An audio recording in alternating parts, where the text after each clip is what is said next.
Countdown. 5, 4, Four, 3, three, 2, two, 1. one.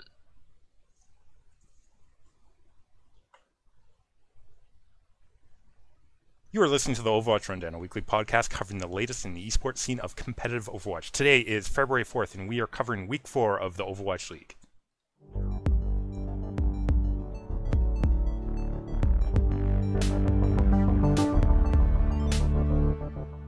Okay, Jax, we have a super week for you. Lots of big things going on this week with Overwatch League. I think It's over the last hump. week It's over the was hump week.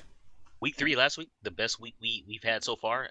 We had 6 games that went to 5, I think. I came to this week thinking, okay, we had a really good week last week. Are they going to top it this week? Can they top it this week? Okay, I mean, first off, put reality check on. Not every week's going to be like the previous week. That was an amazing week.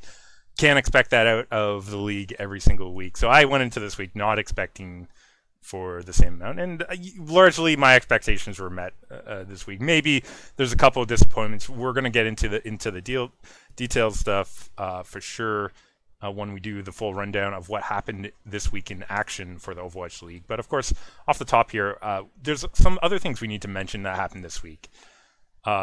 Obviously, Super Bowl, Lepolos. Well, I mean, Super Bowl. It's about an hour and a half after the Super Bowl has gone off, and That is true. You know, worst possible day for the Super Bowl, because this weekend, besides us having to go through 12 Overwatch League games, it put a lot of these other tournaments that are going on into a weird place right now, right? Because next weekend, I believe, Jax. Tournaments. What other tournaments? Well, I mean, you have some of them listed here that we're going to be going through. Some of them, they're only partially complete too, because of the structure of Overwatch League defining when they can actually run them. Wait, is okay? One of them is in fact all the way complete. Assembly Winter done. Assembly Winter done. Yes. Beat still going on. PIT, yes. At least EU continuing. I don't know what's going on. There's no information on NA, man. It might have disappeared. It might have completely gone away. We're not sure still at this point. At this point, if it's not easy to find, it's not going on in my mind. You know what I mean? You heard my rant earlier on about this, so yeah. You know, I mean, you're absolutely true. The truth is, though, it's very, very hard right now for these tournaments competing. We've talked about this. Now they had to compete not only with Overwatch League, forcing their time zone to bad times, but this week when the first tier, quote unquote, tier 2 tournaments are being held, they had to compete with the Super Bowl. This is horrible, horrible scheduling for up-and-coming teams, up-and-coming people, up-and-coming talent in the Overwatch scene. It's just poor planning from the Overwatch oversight committee of making all this come to a head right now. Like, disappointing. The Overwatch League was built on these tournaments. You know, Assembly Winter, which handles is finished only tournament, but everybody watched it, right? Because Giganti at the time was one of the biggest teams in Europe.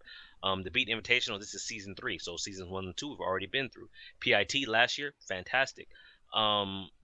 The Overwatch League was built on these small tournaments, you know, that were regularly occurring throughout the year. And now, you know, we've gone what? It was maybe October, November, not even, because we had the World Cup back then.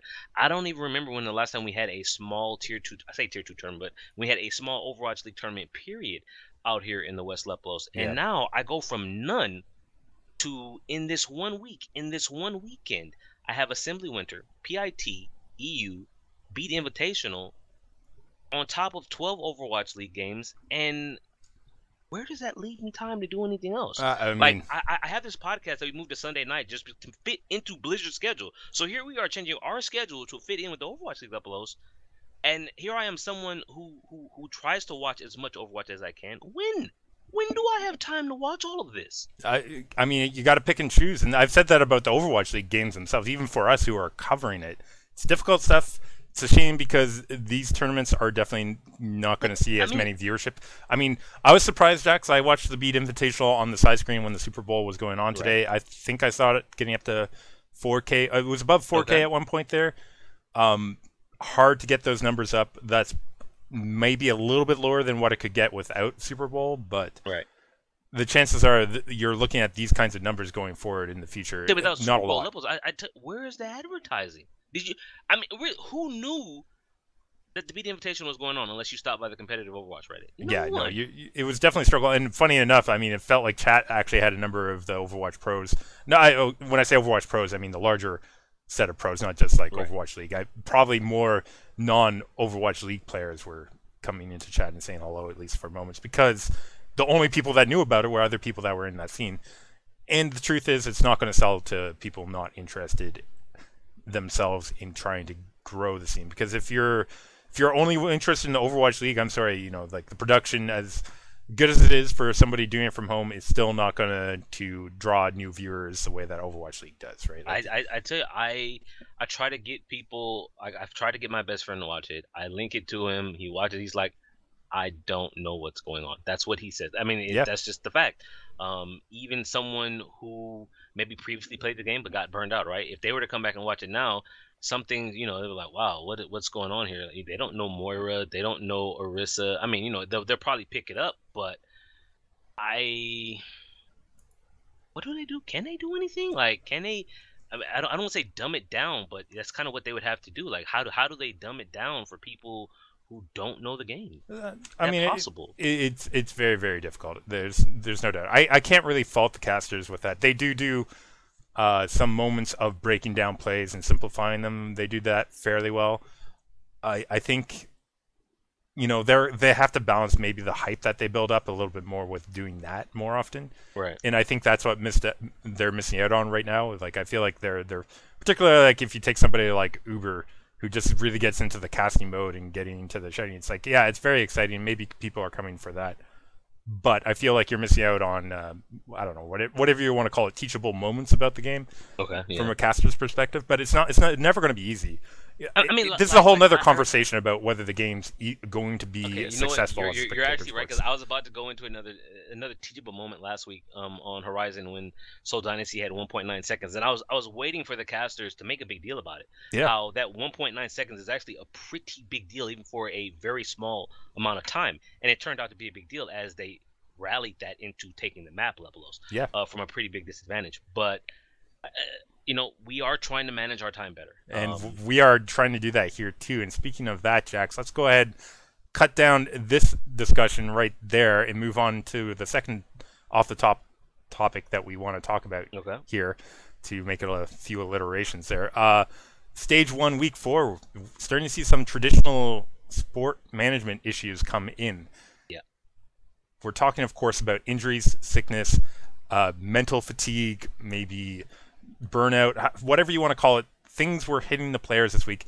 Maybe also because they play in close quarters to one another. Sickness is maybe going around with international people I mean, I will not away say from right home, now, not comfortable. living in Los Angeles, we do have, it's not an epidemic, but the flu is going around pretty hard out here. Well, it's flu Um, season. It's same yeah, same out here. Same out here. yeah, and so and it's one of the worst ones we've had in a while.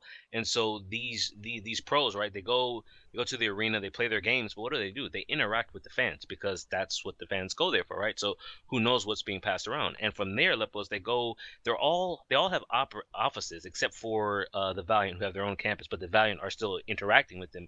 They're all in this same space basically. They all touch the same desk, even if they use their own peripherals, right? They're all in that same dugout because each team doesn't have its own personal dugout. They just, whoever's up, you're in the dugout. If you're not up, you're not in there, but you leave behind traces. So I take a look at the Valiant. I'm just using them as the current example here. We had Uncle was out with an upper body injury. Who knows what that means, level? Some people were saying, Twitch chat detectives were saying it's an eye injury of some sort. I don't know. All, Who all the knows? Valiant said it's upper body injury. It could I'm be like, concussion what is an protocol, upper Jax. body injury, dude? Could be concussion Okay. protocol. Who knows, right? Like, So we have no Uncle, ideas. Uncle was out. So then you say, okay, Silk Thread. Silk Thread is actually sick, so he was out.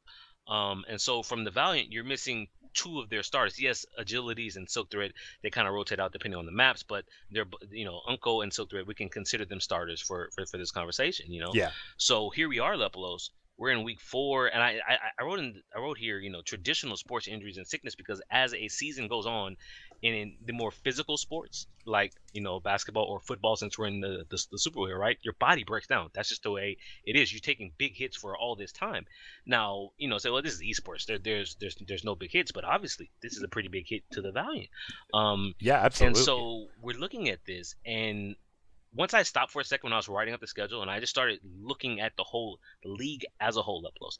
And I have here that what I want the listeners to do going into week 5, if they haven't already, is to just think about the teams, their rosters, and what the coaches have or don't have to work with.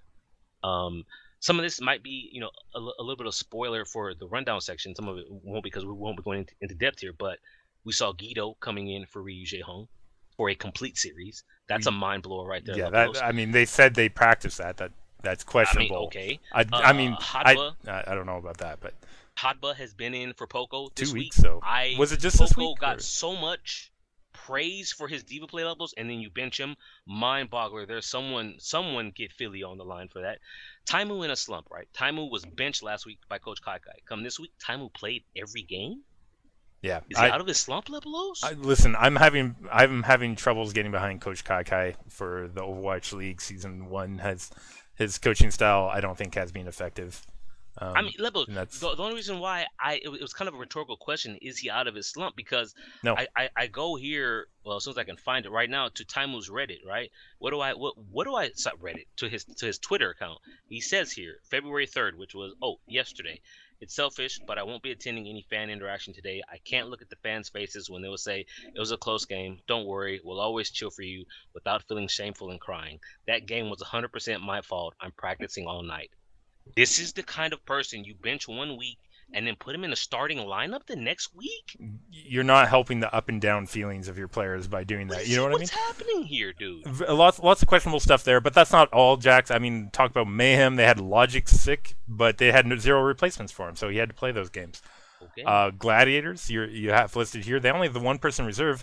On the other side, we have a team with 2 full rosters. In fact, you could argue, at least at their creation, 2 independent teams of 12 or of 6, right, to form a full 12-man roster in London Spitfire, particularly. I read I think it was an AMA, Jack from Cloud9, one of the owners of the Spitfire, saying, they finally got it set up where they have all the equipment set up where they can run both teams at the same time, Leplos. So they're getting double scrim time. They get this is internal scrims that they can run at a pretty high level here. Yeah. Because both teams, whether, however they mix and match, you're pulling from Gangdu Pantera and GC Busan, 2 of the best teams in Korea. And so I'm looking at London, and I'm saying that's a lot of upside for London. That's a lot they have working for them. I like it personally. I do really like it. And there's a lot of stuff that potentially could come out for like one-time strats that you can pull if you learn something or you try something. I don't know. I personally like it a lot, but I also want to give London props because the owner, Jack, he talked about a lot about it's the support, right? You know how we're somewhat critical of what Dallas is doing or not doing with Taimu, right? The guy, if you look at his Twitter, he's just he's reaching. To me, I'm not saying it's a cry for help. It's not that serious, but it shows his emotional side. He's saying here he does need some help. It's clear right here in the words that he wrote. And then I look at Cloud9, where they have a nutritionist levels. They have a sports psychologist on staff who works with the League of Legends team and now works with their Overwatch League team. And I'm saying to myself, London has 2 full rosters. They took up all 12 slots that they had available, Leplos. They have the backroom support for them. They got a coaching staff of 3 to 4 coaches. I'm saying this is how you get return on your $20 million investment. Yep. You look at Florida, Leplos, they have 1 coach and 6 players. Maybe an analyst or 2. I've seen teams right now in the lower leagues with more management and more roster than Mayhem have, and I don't think that's good. We're not talking about cutting the fat here, Jax. We're talking a way too lean roster and management team on Mayhem, costing them, and that's clear from their results too. I think that's clear. On the other hand, you look at Valiant being sort of soft on their roster and having legacy players, whether you want to call them or not. We haven't seen Grim Reality, Numlock, Space. We probably wouldn't have seen Verbo if Unco was in this week. Even Grim Space, okay, Grim and Space are, you could say, legacy players. They brought in Numlock for what? I'm not entirely sure. Maybe stage 2, we'll see. I don't know. I think for the same reason, not that Verbo is there for the same reason, but in case Fate gets hurt and they need another tank, they have it. Which I agree with. I agree with having at least one backup for two positions, right? Like, So if Envy gets hurt, or if Envy goes through, say Envy goes through a spell like Taimu is right now, where he's not playing at the highest level, they have space there, right? Or the one biggest problem I have is Grim, my boy Grim. Like, I look at it, I'm saying they've got agility, Silk Thread, and soon Grim. I asked Lepos, I was like, do we see Grim in stage one? He didn't even play against Shanghai yeah, Lepos. I don't think we're going unless there's more injuries next week. I don't.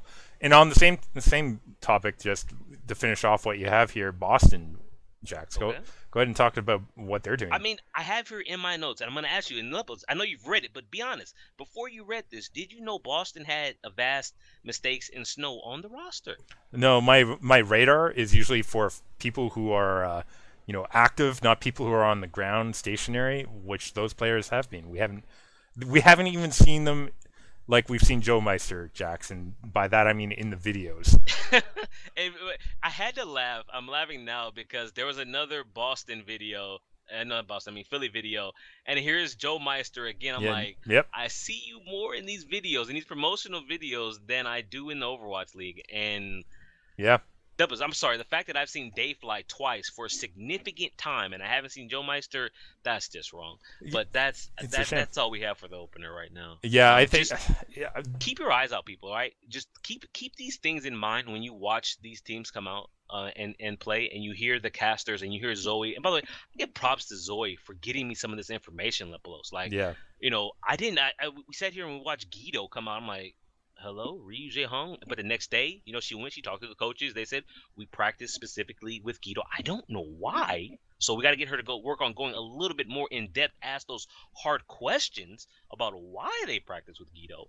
But at least we know that this was in fact a plan that Seoul had, and not, Ryu Jae Hung had stubbed his toe for that day, Lepos, and was unable to make it to the arena to play the game. I mean, I'm still personally, as maybe a bit of an older player, Jackson. I believe Ryu Jae Hung has a weird setup. I'm concerned about his wrist health, Jax, but that's out of the question right now because we're moving into the rundown portion. Let's go ahead and get into what happened this week in the Overwatch League itself. Starting on day one here, we actually had Valiant matching up against Spitfire right off the start. And trying to scroll up in Discord to find our picks so you keep fans entertained. Yeah, I mean, this one, perhaps this one was not a big surprise. The end results, particularly once we go back to what we were saying off the top here. Some injuries keeping key players out for Valiant, particularly Unko here. Definitely a bit of an issue for them as they end up losing out here to the. Sorry, did I say week 4 Spitfire? I actually meant Fusion. Okay. Like they were having issues, but unfortunately Fusion did not show up the way that they wanted to against the Valiant, despite those losses here. It was a 4-0 with Nobani 3-2, Temple of Anubis 5-4, Oasis 2-0, and Dorado 3-2 going the side of Valiant. And Jax, this was one that I think Fusion could have won, but their inconsistencies showing clearly here in this matchup.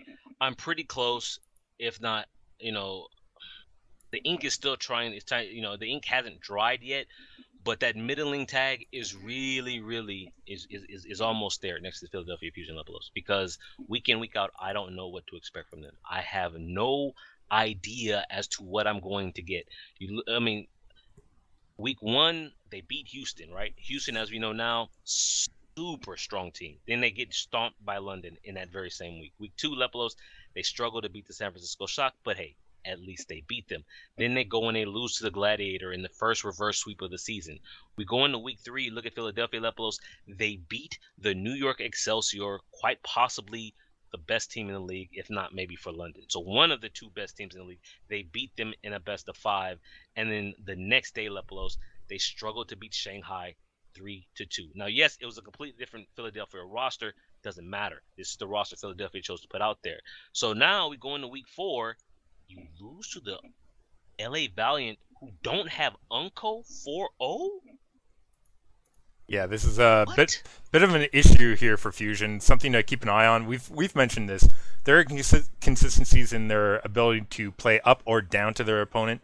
Now that's being questioned, Jax, because here they're not playing up to their opponent in the Valiant. That said, they could have taken some maps, but they didn't, and that's the key. I like to see that closing out when you have advantages. They did not.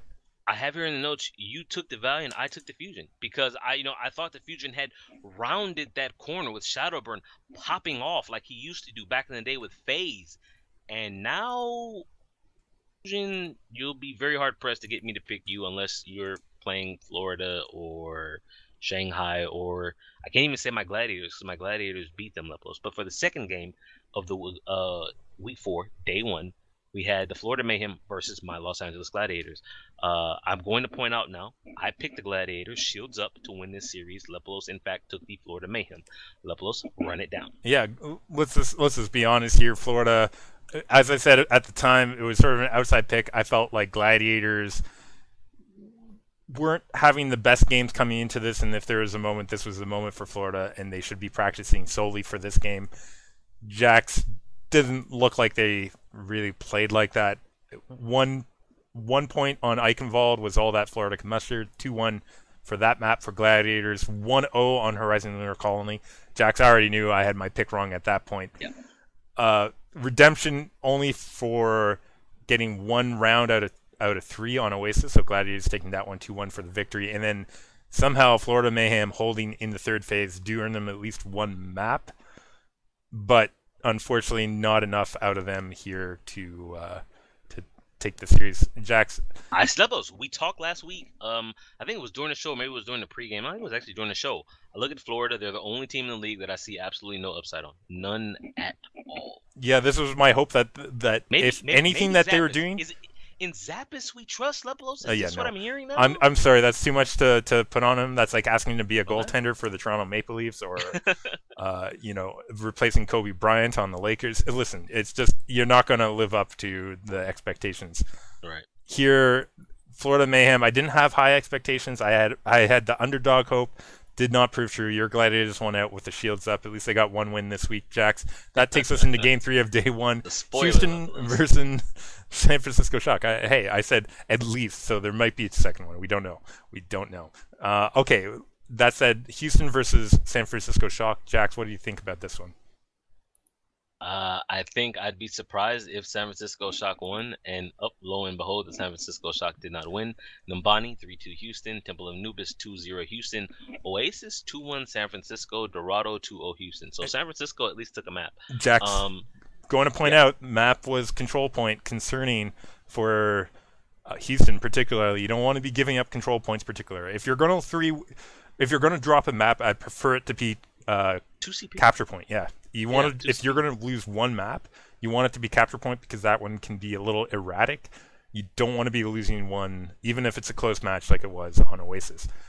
So that ended Day 1.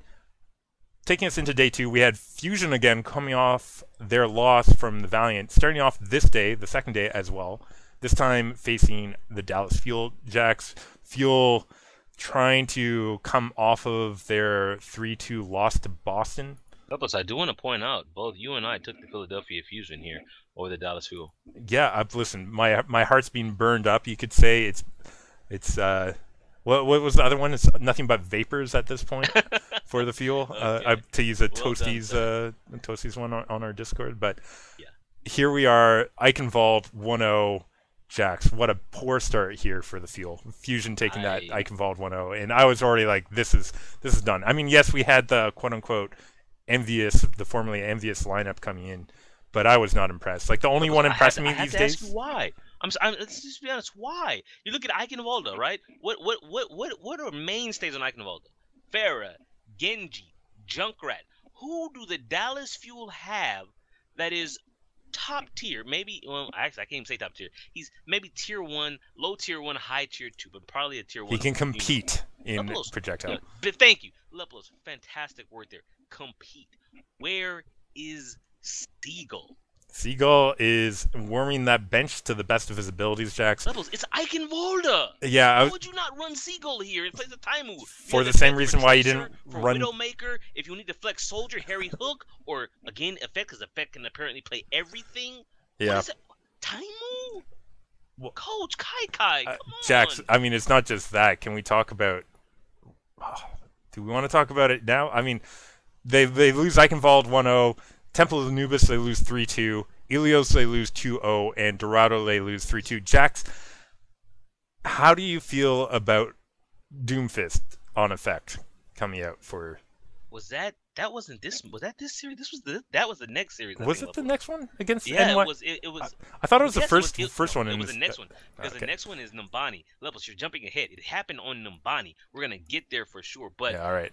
I'm looking at this right now, and I will say on Ilios, they were competitive. They lost it 2-0, but it was 100-99, 100-99. They at least fought back here. I do kind of get what Coach Kakai is trying to do here by playing the old NB lineup. It's just I don't understand why. You went out and you signed these players. Maybe not Custa, right? Because Custa, maybe chips in scrims is better, whatever. But as it is right now on some of these maps, I don't know why they didn't play Seagull. So let's take Eichenwalde. We already talked about. You go to Temple of Anubis. What's good on Temple of Anubis, Leplos? Would you say at times, maybe on that first point, Farah is good on Temple of Anubis? Would you say Junkrat is good on Temple of Anubis? Of course he is. Perhaps Genji. So again, Leplos, what? Where is Seagull on Anubis?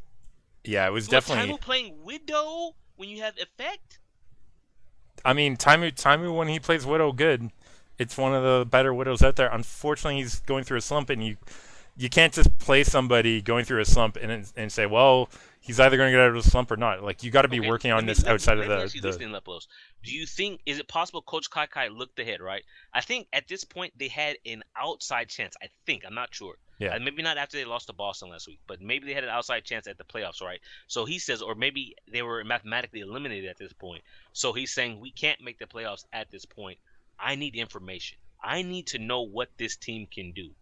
So he puts out this lineup because he wants to know, right? So he's Yeah. playing. He has nothing to lose, basically, is what I'm asking. Is that possibly what he did here? I will listen. No, Jax. I say no based off of their weird strategies from the preseason all throughout. It doesn't look consistent in anything that they've been doing, Jax. Right. And that seems to be true of how they are running their team currently. Okay. You can't say that there's any grand strategy if you don't see slow progression, right? You can't say changing everything up so nobody knows what we're doing is a strategy, right? Okay.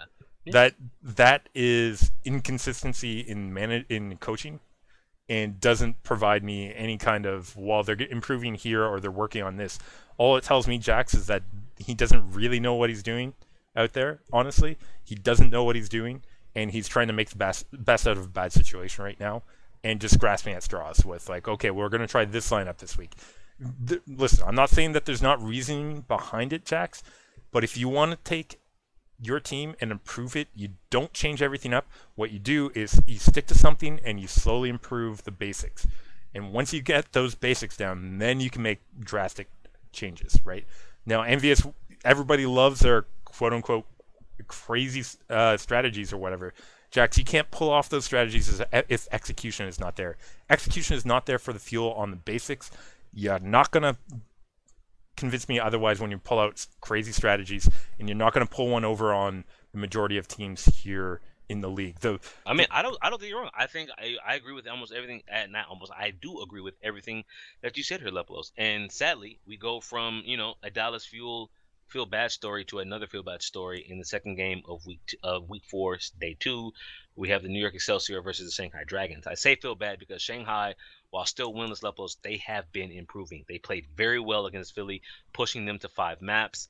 And then they have to come across one of the 2 best teams in the league, and they get the crap beat out of them. We have Eichenwald 3-1, Anubis 2-1, Oasis 2-1, Dorado 3-0. No surprise then that the New York Excelsior swept the Shanghai Dragons. Yeah, only good thing about this for the Shanghai Dragons is they at least got points on Eichenwald. I was just about to say that. I like that they took these points. Yeah. Anubis, and they also took a map on Oasis. And that again, is a big one, yes. Being able to do that, pretty big. I think they had a shot, if I remember correctly, of taking that map at one point too. But, like just to do that, I think for where Shanghai Dragons are standing, that's important, particularly considering that they started at the bottom with little expectations of the season. So I mean, see, good signs. look at them. Better than saying this was a beatdown, right?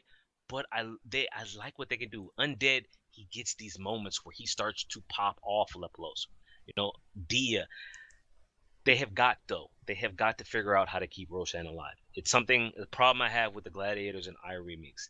These tanks, Lepolos, they go in, they have no plans of getting out, and they die without killing anything.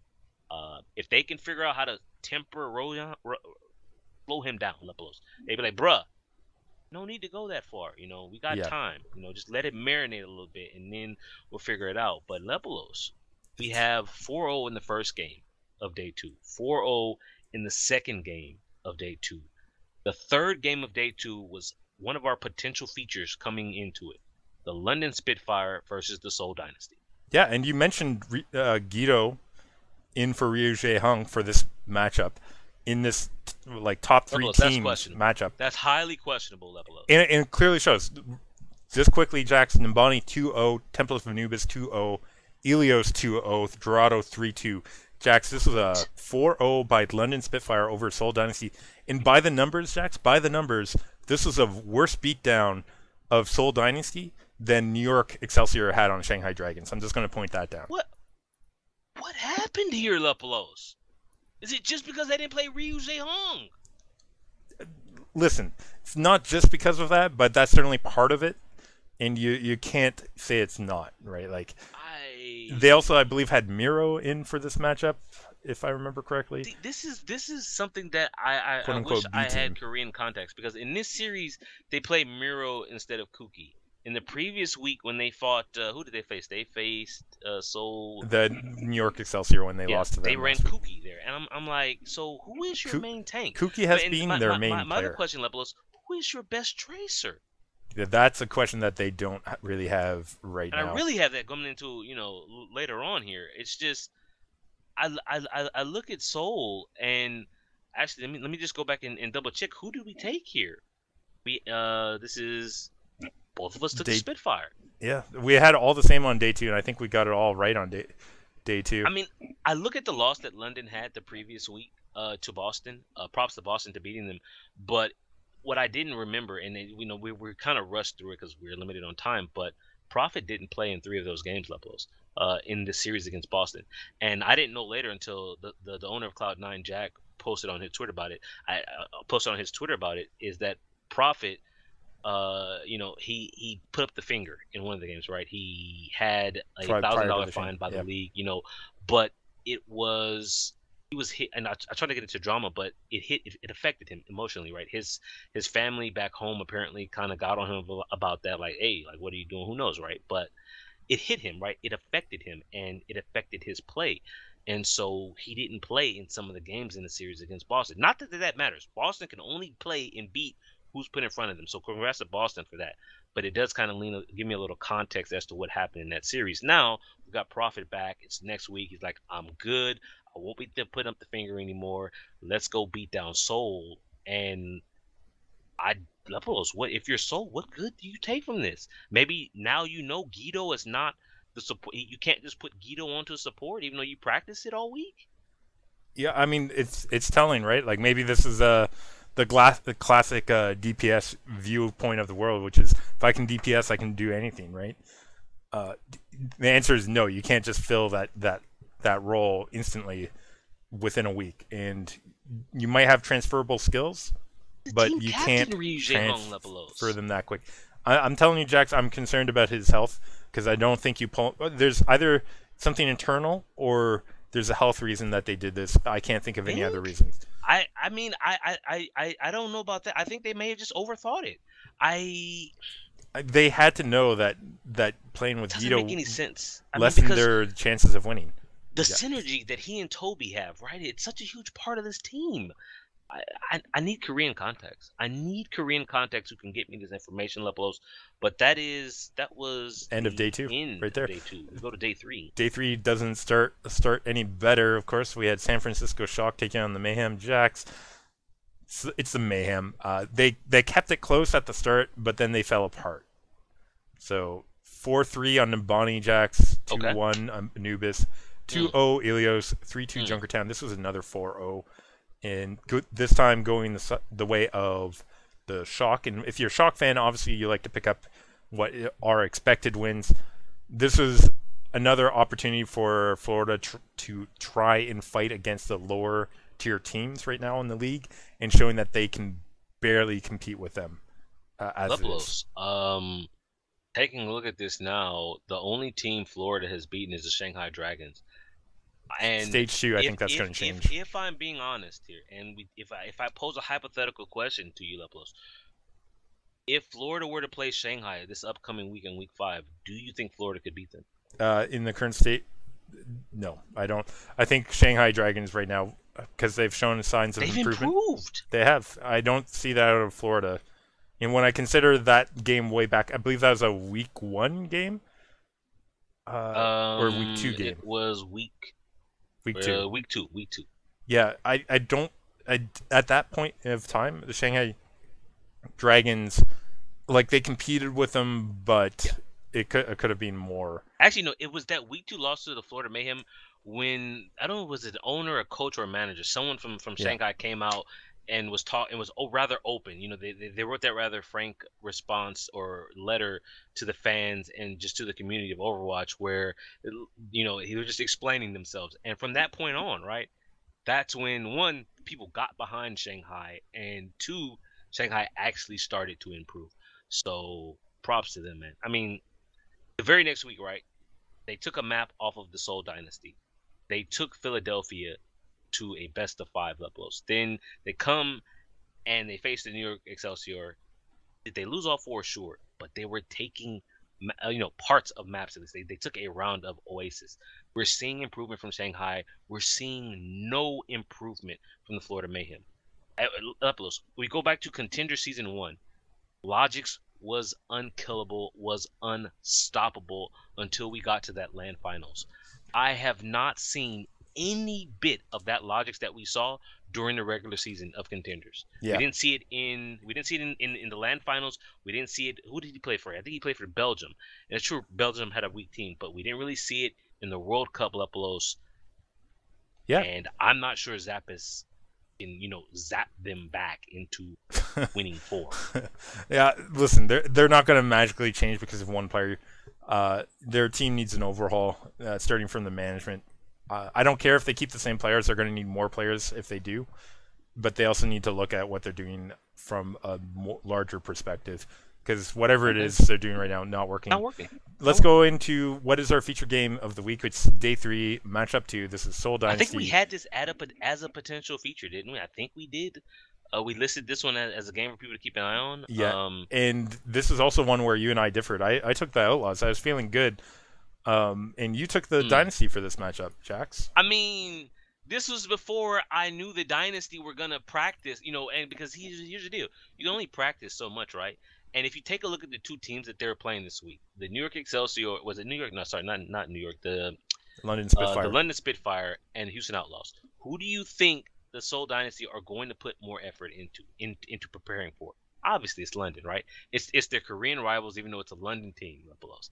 And knowing what I do now about them practicing so much with Guido on support instead of Ryu Jae-hong, I might switch my pick. But at least for this game, Jae-hong was back. The boys were back. The gang is back together, Lepelos. Yeah. And they're about to throw down. Well, you say that, but let's talk about the reverse side. No links are in for Outlaws. How big is that? They're done. They're done. Lepelos, they're done. I agree with you. If you know, we make our picks here live Sundays. We have to go with what we know. I would not have picked Outlaws if I knew Linkser was not playing. I'll put it that way because I see him as that big of a person right now for these big games. He is one of the original Overwatch rundown catalysts. When we talk about Higanti in Season 1, when they beat not the Misfits, right, in the LAN final, we put that catalyst stamp on Linkser. When he pops off, when he does Linkser things, the team that he's on does pretty damn well, Lepelos. No Linkser here against the Seoul Dynasty. Houston is done. All right, well, let's go ahead and talk about it then. Jax, Eichenwald, that's where we're starting out. Eichenwalda, okay. That's where we're starting out. Clockwork on Farah here, Jake on the Tracer. That's how you're doing it. Lepelos, immediate timeout here. Immediate timeout. Why is Clockwork on the Pharah? Because he can't play the Tracer as well as Jake can, apparently. Lepelos. He was brought. This okay. So right now you tell me links are out, and Coach Tayrong, GM Flame, they have decided to put Clockwork on the Pharah, and I don't. I mean, I agree with you, Jake is. Jax. Here's a concern. Okay, so if I can just Right. shorten what you're getting to, Jake already playing those projectile Mind heroes. You're bringing someone to replace Linkser. You don't move the one person that's doing their job. You don't replace that person, and then make him switch to another. So you have two people not playing their regular roles, right? Like, you don't want to move two people around to cover up one person leaving. That if that's what you're getting at, I mean, I should think also it point was, out the other option that they have for DPS, Mindo Kusai Lepelos out with we talk about those injuries, Wisdom Tooth. This is I guess I meant to look this up or ask someone who's into dentistry because I know he's had wisdom teeth problems in the past. I think it was on Cloud9 or after when he was transitioning from Cloud9 to being a free agent, he had a wisdom tooth pulled. So do they only pull them like one every few months or something? Because this was months ago before the Overwatch League that he had a wisdom tooth pulled, and now here we are months later. He's out because of the wisdom tooth again. yeah. So is this like every few months he's gonna have No, sit out because of wisdom teeth? it's a Like, maximum of 4 that they can pull. I think, if I'm not mistaken. I don't know, unless there's so something do with. they only I'm do not a one every dentistry couple person. of months? They can do multiple at one time. I think it depends on a person. Anyways, it is a problem though when you're paying him a lot of money to do that and expect performance. At least he Unfortunately, gets medical. They get medical. well, let's go Dental. talk Do about. they get dental? I'm You not sure. know? I'm not sure. Good questions. Okay. But Dynasty on the other side, they're also running a Pharah defense here off the start. mean, Fleta Wicked pretty is good on there. the Tracer Jax. Wicked's in, and you're putting Fleta on that Pharah. Interesting setup here. I can only assume it's because Wikid is their best Junkrat, Yep. and as the casters talked about, later on, they want to be able to flex him onto that Junkrat. So Bunny, who was, as far as I know, a strictly Tracer player, wouldn't probably not be the best bet here. Yeah, and well, the defense actually comes out pretty decent on A point here for the Outlaws. Overtime fight, Lepelos, and honestly, it goes on to Jaehong. Jaehong got postponed by Jake in one fight. The next 2 times they came across each other, Jaehong on Zen took out Jake. When Jake down and Jake wasn't able to get in that backline and harass for that final fight because he died, the Soul was able to push in, cap it out in overtime Lepelos, and that was a continuing trend. Second point, overtime, and they didn't actually make it the distance either. Yeah, I mean that A point defense coming in key. I think if they had more time in that third phase, it's definitely possible that Dynasty could make that C point. But yeah, just not enough. When Fleto got pushed in there, Dynasty hesitate for a moment. I believe when some alternates were coming out there from the Outlaws, and that allowed them to set up a strong defense and finally make that hold. That gave them a distance to reach, not having to worry about its second attacks. All they had to do was make that. Jax, the Junkrats out both sides this time on the Outlaws attack, and it went back and forth. I mean, by the stats they quoted, I think they each had 5 Riptire kills in a piece. Pretty ridiculous. But Overwatch, at this point, story of Reses, Jax, and those Reses coming the side of Outlaws in the final phase when they needed them in order to push through and make that distance. Would you say Soul are a scrappy team? Like when it comes down to fighting, if it's riled, if it's uncontrolled, scrappy basically. Would you say they're good at that style of play, or more of a set play kind of team? They're, in my view, when they play best, they have a set play and they force the play around their strategies. Right. No, if you go back and look at when they lost in the past to say like Runaway or GC Busan when they beat them, were the scrappy teams, right? And they forced at the time Lunatic High outside of their comfort zone. So I'd say the same is still true at this point of Dynasty. Obviously, there's been some changes with the DPS particularly being different. Right. But I don't. No, I mean the only reason why I asked that is because one, it came down. Overtime fights are always scrappy. And I think that they they come out ahead in the scrappy fights. They got the first point, they got the second point, but they ran out of gas for third points and were held 2.64 per 27 meters. But it's something that I can't really call it a weakness, but to win championships, I kind of feel like you're gonna have to win the scraps, and they look sloppy. Yeah. Like for lack of a better word here, I'm so used to crisp play from Seoul, and this just Yeah, not well it was executed not up there. I close. mean, the way I'd argue about it is like talking about Immortals back when they were winning games in December of way back in 2016, and everyone was like, "Oh, they're so good, they're winning all these matches," but their play was very loose, and they happened to be winning them, and then all of a sudden they weren't winning anything. That's my concern right now for Seoul. Yeah. Okay, Jax, let's go into the second map though. Outlaws managed to push through for that win there on Eichenwald. Horizon, though, different story. Well, I will say Jake Leplos, we often ask what can he do besides Junkrat at a tier one level. As of right now, he doesn't have to do anything. They won Eichenwald off of his Junkrat play. Absolutely. Superb Junkrat play. But you said you were taking us to Horizon Lunar Colony for the second map. Yeah, Sombra Widow coming out here for Dynasty Attack, having some coordination issues off the start. Widow. Yeah, Again, Leplos, think about what you just said. Coordination issues for Soul? yeah, Zumbug solo diving at points here, maybe untimed, or maybe some miscommunication there. Ryuje Hung dying there a couple times, but later on that 8-point attack, Dynasty gets a kill on the supports that pays off in the long fight. Again, scrappy, Jax. They do take that point, though. That's important. That allows them to move on to that B point, which they do take it with 10 seconds after they get an opening after killing Jake's Riptire, and a good transcendence timing here by Ryuje Hung to open that way. The one thing, or the two things that I have here, Fleta, who went attacking Widowmaker here, Leplos, with about 3.5 minutes left, he precasted the entire time. The other thing that I have, I talk about Jake's Junkrat on Eichenwald and how he won it for them. He almost won it for them here. The problem that happened was Jake, his Riptire got no kills, right? It was sniped out. When Jake went down and the carry is gone, Houston literally, at this point, so far in these first two games, no Jake, no win. Soul cap it out with, you said 9.7 seconds levels, is that right? Yeah, you have the more accuracy on the significant digits than I do. 9.7 was the time left. Okay. Outlaws having to go on their we saw attack. what they did with 1.7 last week. Now it's 9.7. Okay, like stop them. Somebody stop them from capping it out. But Houston has their own attack to do. Houston has their own attack here. They also bring out the Sombra and Clockwork running that Widow on a 2-3-1 attack here. Wicked, of course, you know he's in. What do you get? A Junkrat and a Widowmaker out here. Yeah. You should know that's what you're getting on the side of Dynasty. The Outlaws' great engage into Dynasty does get Ryuje Hung, and it'll help turn that fight for a fairly quick A capture. I do want to point out time for Outlaws. Seoul had 4 minutes to capture the second point. Houston had 6 minutes and 50 seconds.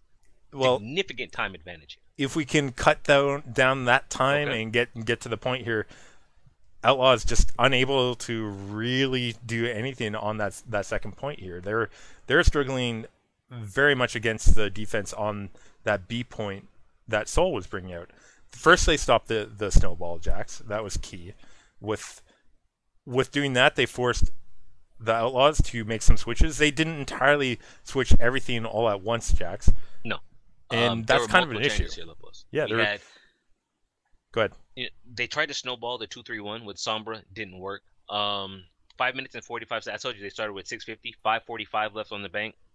Clockwork went Soldier, Jake went Tracer, Raucus went off Sombra to Zen, didn't work. Jake makes the switch to McCree. So you have double hit scan Lepelos. Interesting choice, doesn't work. 4 minutes and 30 seconds left. They get a little momentum here. Clockwork is to pick onto Toby.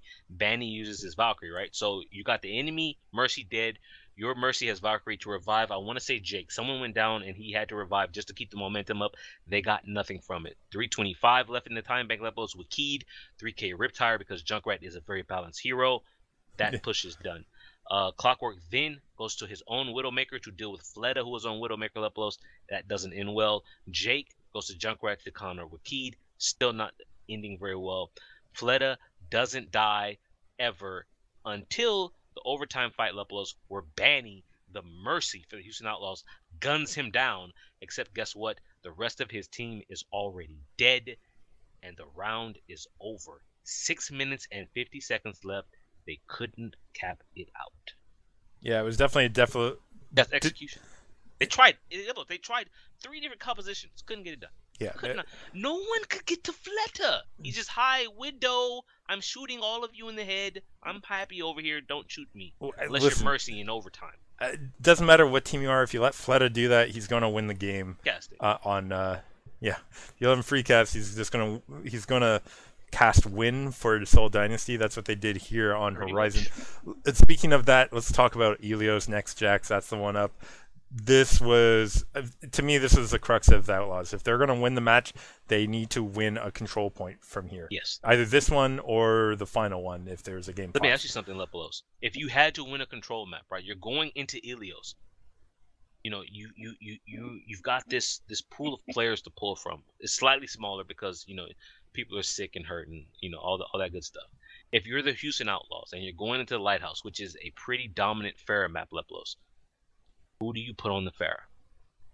I mean, again, we know that Jake should be up there and not Clockwork. But anyways, we know the Farahs are out, and let's just say Fleta doing the serious work here. Lepolos, he started the round by crushing Clockwork with the MIDI and took him out. It was absolutely gross stuff out of Fleta here. Easy enough to say 110 on the board here on Lighthouse. Not feeling good about this as my Outlaws pick. I have here in my notes, ask Lepolos what the plan was for his Houston Dynasty, who he picked to win the series. It didn't look like they had a plan. Jax, it looked like the coach said, hey, go out there and do your best, guys. You got this. You know, like some really, what's the term when it's saying a lot, but it's not really saying much at all? I feel like that's what the coach went and said here for Houston Outlaws. Like, you guys have it. You know, you just have to dig down and hard and feel your emotions. On his English Lepolos, it's not his first language. His first language is Korean. Perhaps there's translation issues, something that perhaps they have to work out because for some reason, Clockwork was on Farah when it should have been Jake. That's a pretty big mistake to make. Houston's going to work on it, Lepolos. But we go into the ruin stage of the second map. Things get a little bit more competitive here. Yeah, I mean, some weirdness coming out. I believe we had, Sombra coming out with the Outlaws, 2-3-1, Clockwork on that Widow, Wakid on the Junkrat on the side of Soul, also weird. Outlaws do manage to get a great engage into Dynasty, getting Ryuje hung. Note, I'll say that again, whenever they seem to do well, that's exactly what happens. Turns that fight into an 8-point win. Dynasty, I'm jump back in my notes. I'm so sorry about that. Gotta slow down. See, you're trying to speed through because I put the clock on Lepolos since we got to come in under 2 hours. So I jumped back in my notes. I'm sorry about that. I hit the wrong one. Same mistakes. Sorry, on Ruins here, it was Fleta super early Widow pick onto Banny. That was beautiful. Unfortunately, does not win you the point that early, Jax. And Outlaws do engage before Dynasty get the full flip. I don't know how clear off Zumba. Like that. Lepolos. The map had, you know, they hadn't even, no one had actually gotten into contest the point, right? That middle part of the ruins, and Boink is dead. Excuse me, what happened there? That was a statement. But as you said, it was pointless. It didn't matter. Listen, you could tell. I think if I remember from when they showed the clip from his perspective, it was a planned shot, right? Like a set shot that he goes up in the air and he shoots at this time. Poco talked about going through the maps and planning out his self-destruct so that Jax won't call them random when they come out. Fleta does the same on Widowmaker. Yeah, maybe. I mean, I'm pretty sure there was some sightline blockage from foliage, but you know, he knew the shot, so he hit it. But as I said, didn't pay off there for the point right away. Dynasty do pressure point and take it after some stall from the Outlaws, and Fleta honestly just too good as Outlaws struggle against him to find an entrance. They do the smart thing though, Jax. They build those ultimates. They use them to take the point going late. Unfortunately, despite Clockwork finally getting a pick on Fleta, it's Miro it gets a pick on Fleta and Miro. Unfortunately, it's Zumba coming. Zumba just doing diva things. 2 kill self-destruct here I do want to say, Lepelos, Random? Soul took this round 100 to 99 to take the map 2-0 here. Then when I watched this live, I was very critical of Clockwork. I did not like his Widow play. I was saying, what are you doing here? I was like, where is Linkser? Please, someone get him some NyQuil, some DayQuil, just any kind of quill to get him back in the game here because they need a Widow to deal with Fleta. When I watched it the second time to take notes, Clockwork was not the problem here. No. I want to point out something on this round here, Lepelos, or including the previous round that you didn't see. This name you didn't even say here. Jake. Yeah, Where you're is absolutely Jake right. on the Tracer, Lepelos? What is he doing? Jake was Nothing. very quiet on these rounds here, and Nothing. I can't say it's because Wicked is a great counter It's to not, him. dude. Look, I mean, so I'm looking at Jake. We have been critical about him on anything that's not Junkrat. Maybe his Pharah is passable, but you talk about Zumba, who played well, who the casters were talking about how he was all over the place bullying people. I'm looking at my boy, Cool Matt Lepelos. Rather soft play out of Cool Matt here. Mama at times did really good work on the Winston, but I'm looking at Cool Matt, I'm looking at Jake, and I'm saying you did not do enough to get you over the hump from you being on the 100 and Soul being on the 99 instead of how it ended up here. A little bit of inconsistent play there. That's all I'm saying. Yeah, That's and all I'm saying. honestly, It's a team Jax, game, Lepos. Team game. Clockwork, he actually did work. He did a little bit of work here. He's not at fault here. Not a good linker, but not the fault here. Junkertown Lepelos. yeah, we're going on to Junkertown here. I'm a little worried about my pick because of that round. I mean, you on say that Elias. Soul on Junkertown. Nah. Okay, I'm not worried about Junkertown, Jax. I'm worried about the series Okay. based off of that Look control at the point. big picture. See, this is why they pay Lepelos the big bucks. That's why I get See, big bucks here on the Overwatch Yes. Rundown, guys. That's right. The primo salary, Jax. That's what I get paid. I can afford a trip to Junkertown from the convenience of my own home here. That's about all. Huge 4K from Fleta secures the first push here by Lepelos. Dynasty. That's what you like That to was see if disgusting. you're See, people, when I talk about Widow and people playing Widow at a high tier, this is what I mean. This is what Taimu used to do. Taimu hasn't done that so far this season, Lepelos.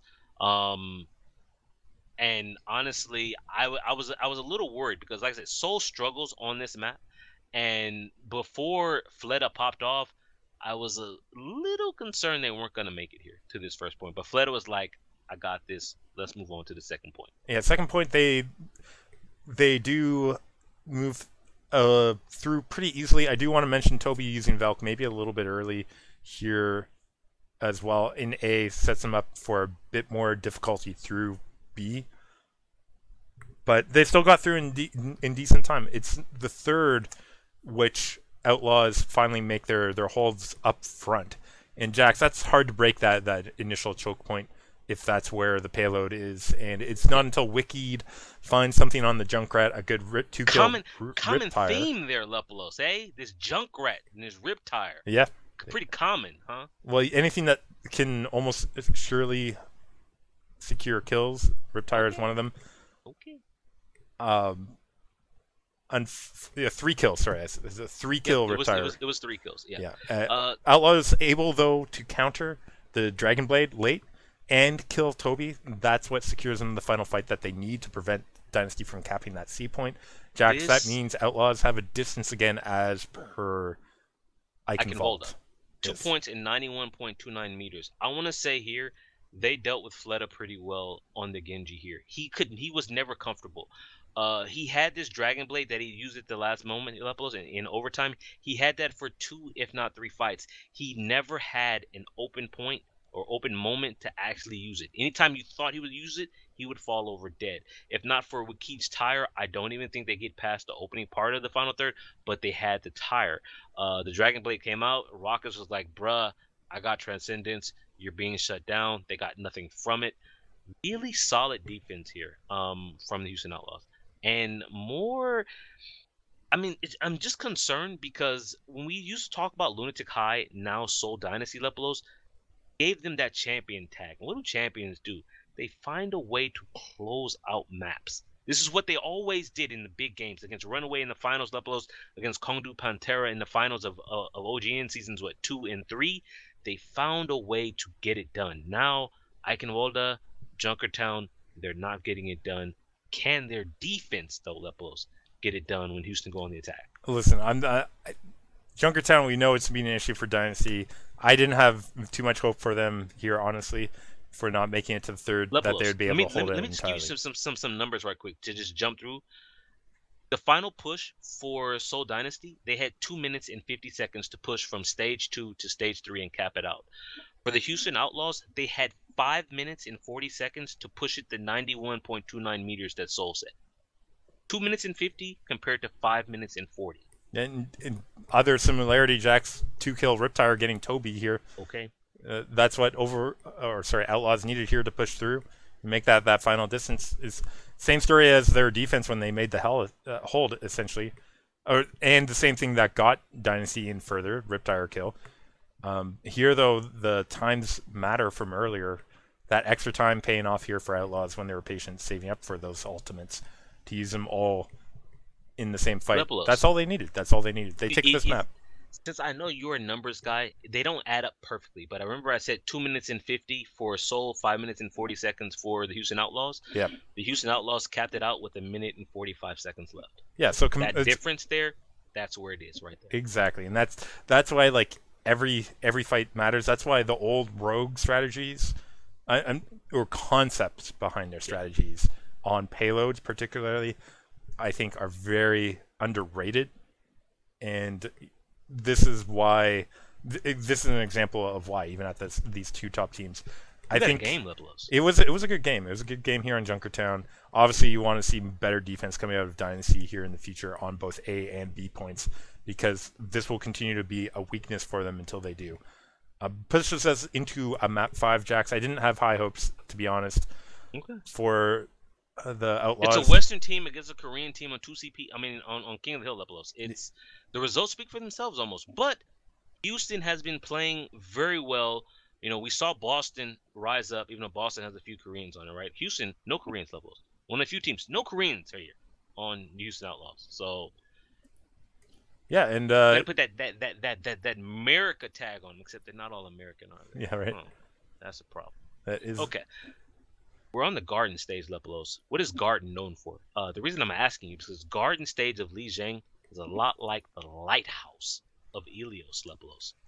And what does that mean? What does when you see Garden? What comes to mind here, Lepelos, on the Garden stage? Yeah, nothing but Fleta, I believe. Jax is saying. Farah out. We're also seeing Lucio out with Outlaws this time. I've got to not stop Dynasty. You right there.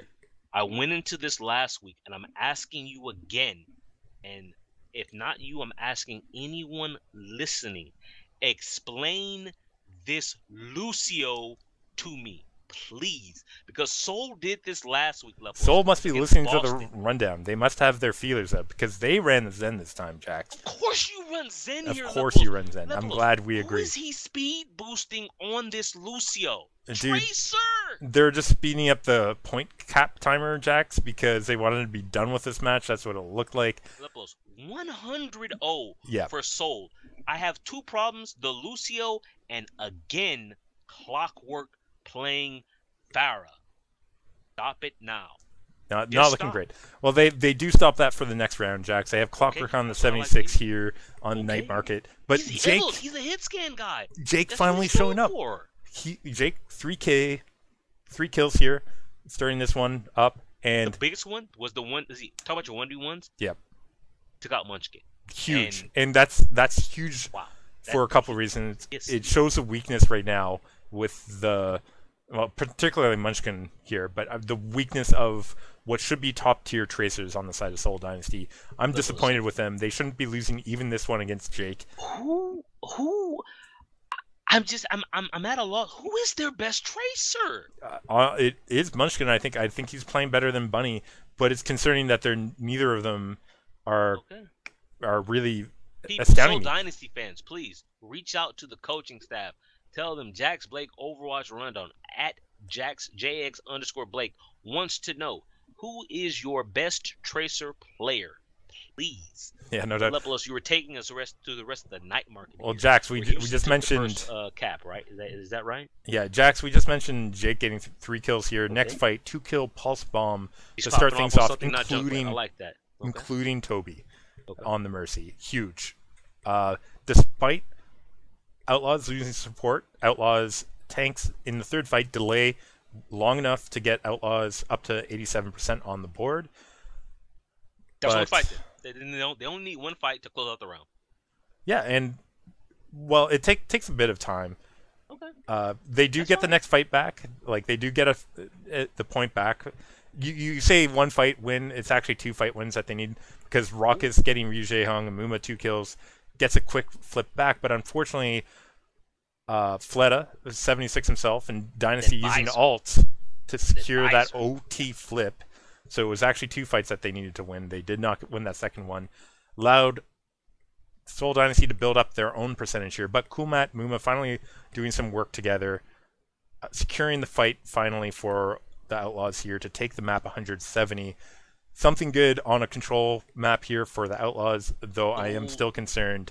Going into control center, it's a Junkrat Soul had to blow area. it all, Lepolos. I just want to say Soul had to blow it all. You know how I said it's only one fight? The only reason it wasn't one fight is because Soul blew everything they had in order to get it back. Yeah, and so in that last fight, they had no ultimates.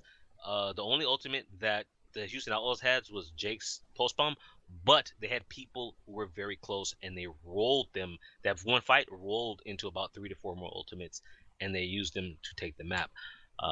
You were taking us into control center, Lepolos, where I again have serious questions for the Houston Outlaw coaching staff, but I'm gonna let you lay it out here before I get into that. Yeah, okay. Control center is Junkrat out, Zumba on Zarya, Muriel Reinhardt, and Zumba on that Zarya Jax. You love to be a Zarya when they allow you to build up that percentage and do some work, and that's just what Zumba was doing here. Yeah. Outlaws, unfortunately, not even able to take point when Clockwork got the pick on Toby, because Toby still got back with Valkyrie and secured a hold. Going into overtime, Zumba, Graviton Surge, we got the Riptire out. 100-0 this map. It's done quicker probably than me talking about it. This was a throw. This was a compositional throw by the Houston Outlaws. It started on the Garden where they came out with Clockwork on Farah and that damn Lucio. That's throw number 1. They did good. They brought it back on Night Market. Props to them there. Let's go to the control center here, Lepolos. I'm looking at the compositions here. 2-2-2 Junkrat Tracer for the Houston Outlaws. Cool Matt playing the Diva, Muma on the Winston. What a mistake. Those are 2 problems right there. I like to look at the Soul team. What do I see here? 2-2-2 again, Lepolos. Junkrat being played by Fleta. Munchkin on the McCree. Interesting, you know. Munchkin Tracer, he also plays a little hit scan, but the big one that you mentioned was Zumba on the Zarya, his best hero, Lepolos. Miro on the Reinhardt. I have here, ask Lepolos, what meta is Houston playing on? Because I take you back to the last couple of weeks, we've had a lot of round 5s, right? We've had a bunch of them played on this control center map. And you know, let's just bring up LA Gladiators for instance here. What do you see Surfer play on this map all the time? He didn't play a lot of Zarya. You see a lot of people play a lot of Zarya on this map because it's tight, Lepolos, right? The corridors are tight. The entryways are nice, about the size of a Graviton Surge, maybe, you know? So you get that Graviton and you prevent them from going anywhere. But if you're the Houston Outlaws, you say, let's play Diva. What? Why? Yeah, Why would you run Diva against the Zarya, Lepolos? Why would you then compound that by running Junkrat? Okay, Junkrat I get because Junkrat is meta. So you're running a Junkrat into a Zarya. You know what that does? That powers up Zarya. What does Zarya do when she's got high charge, Lepolos? What's the one thing she loves to see if you're a high charge Zarya? Diva can't do anything against ours. Listen, if they're gonna run this dive tank, they need a full dive team here. That's my opinion. I mean, I got numbers. I have numbers. You know me. I'm not even a numbers guy here. After the first fight, Zumba 80% Graviton Surge charge, Lepolos. 80% from one fight. And you know what happens the next fight? He throws out the Graviton Surge. It was a bad Graviton. I'm going to put that out there because it didn't end the fight instantly. He had 100% charge, right? He went down, Lepolos, with his 100% charge. Also, he gets revived because Toby is like, hey, Toby, Mercy, kills don't kills don't matter. At the end of the second fight, first fight Graviton is 80% Graviton. Second fight he uses the Graviton. End of the second fight, Lepelos, he has 75% on his next Graviton surge. Third fight, and by the way, there were only 3 fights, which is rather low, although maybe not for this meta, Lepelos. He's like, hey, I have another Graviton. You lose because you ran Junkrat Diva into my tier 1 Zarya, and I kicked your butt for it. You will need to learn not to do that. And you need to learn not to run a damn Lucio on King of the Hill. And whatever you do, don't put Clockwork on Pharah. You threw the game. Absolutely, Jax. To be honest, I'm gonna actually say I would have preferred them running the Gladiator strat, particularly on Gardens when that started. And I'm talking about a Widowmaker. I'm talking about how they have Surefour on a Widowmaker. A Widowmaker here to deal with Fleda's Pharah and force him to Widowmaker because obviously people want to be the top Widow, so you know he's going to switch to Widow once that Widow comes out. You know you can force a compositional change. You need to play like that. You need to play that within your mind because what Outlaws did here didn't look like they planned. I go back to what I was saying. Entering Game 3, looked like the coach just gave them, some stereotypical TV show or movie coach talk, where no specifics of a plan are given, and it shows in their play. It doesn't look like they have a plan, and that's the difference here between the two teams. Because I don't think Dynasty played that well, despite Linkser being out. And I think if Linkser was in, I think that could have been the difference, despite not having a plan. Let me ask you that. I just linked something in chat here, twitch.tv/Lepelos every Sunday evening around 9:15 Pacific. There's a tweet from Coach Taerong of the Houston Outlaws, Lepelos. He says, guys, there's no if Linkser isn't sick, the result would have been different. It's kind of insulting to the rest of the Outlaws team. Soul Dynasty just played well. That's it. There's no if, there's no but. That doesn't matter. Do you agree with what he's saying here? No, that's ridiculous. I mean, if that is true, then you would play all your players equally because it doesn't matter which player is playing which spot because you think everyone's on your team is equal. That's untrue. Don't listen. He's upset about the loss. I understand it, and it's not meant as a slight against Clockwork. Clockwork was filling a role here, right? Yeah. And he did his best in that role. I think he played to the best of his abilities right now. Exactly. I think Clockwork still has potential to improve. We've seen him play great. We know he has potential. I don't think he's reaching that right now. So I don't think he was reaching what Linkser's potential is right now. Or he wasn't reaching what Linkser's level is right now. Right. And so I'm not knocking what Clockwork can be doing. I'm just saying if Clockwork was their best player right now for that spot, he'd be playing it every series up until now, and not Linkser. And Linkser out is a knock against the team, right? And I will say that's outside of his control. So I will say, if I'm the Soul Dynasty, I'm not comfortable with this win. It's a win. I agree. You take it. You take all wins, no matter how. Well, you don't want to cheat. Yeah. Well, take all wins that you can get, Lepelos. This was not a good win. This, honestly, I know I picked Soul to win. Houston should have won this game. Even without Linkser, they should have won this game. Compositional errors on King of the Hill, and people, you're gonna get tired of us talking about it. I'm tired of talking about it. King of the Hill is too important when it is the deciding factor in a tiebreaker. It is too important, Lepelos. You cannot make these kinds of mistakes. You cannot run Clockwork on Pharah on both Ilios and Lijiang Tower. You cannot. It cost you the series. And Lepelos, if we take a look at the standings right now, okay, let's take this. If you go look at the standings, the week isn't over yet. But right now, London, New York, Seoul, Houston. It cost them big. This should have been another loss. This should have been what? Is this 3 straight? This would have been 3 straight for the Seoul Dynasty. They beat Shanghai. It would have been 2 in a row. It would have been 2 in a row, but would have been 2 this week and 3 out of the last 4, right? That would have been horrible for them. And honestly, they were close to that. And when I look forward to next week, honestly, Valiant still might be able to challenge them a little bit, depending if their players that matter are in or not. And Jax, Soul just not looking crisp. Crisp is my word of the week for the Soul Dynasty. And Soul Dynasty fans, I'd like to hear from you. Tweet at me, Jax_Blake on Twitter. Because I mean, are you happy? I mean, you're happy with the win, but if you are you happy with this performance? Or Jax, I don't see how listen, you could be. I don't see how you could be I, happy. I agree with you. Soul Dynasty looking like 3-day old lettuce right now. Oof. Listen, I'm not saying they've gone bad. They're just, as you said, not crisp. Jax, let's go ahead and talk about the game We 3 have to. of day 3. Not for Oh boy. long. It's Boston Uprising at home against the Gladiators. Gladiators, poor showing out of Shields them. down. Shields. I mean, 1-2, 1-2, 0-2, 2-3. I'm saying that in that way because that's the Gladiators' attack failing against the defense of Boston Uprising. not surprised. Uprising winning all those maps. On Um, Numbani, Temple of Anubis, Oasis Dorado. Doesn't matter which, you take them anywhere. The shields showing their cracks yet again I'm for a the side of Gladiator fan. Gladiators. I picked them to beat the Florida Mayhem, and they did. I picked them to lose to the Uprising. This is because I'm being honest now. Gladiators. I listen. The mid-season or the in-between stage signing period is open. I need to see some movement here, Lepelos. I need to see some ink to paper. I need to see the dollars coming out from Cronky, the owner, or whoever he's got managing this team. This group here, not quite ready. Not quite there. They need help. Um, I'm looking at the Gladiators, and I'm wondering if they've put too much stock into the tank partnership of Bishu and iRemix Lepelos.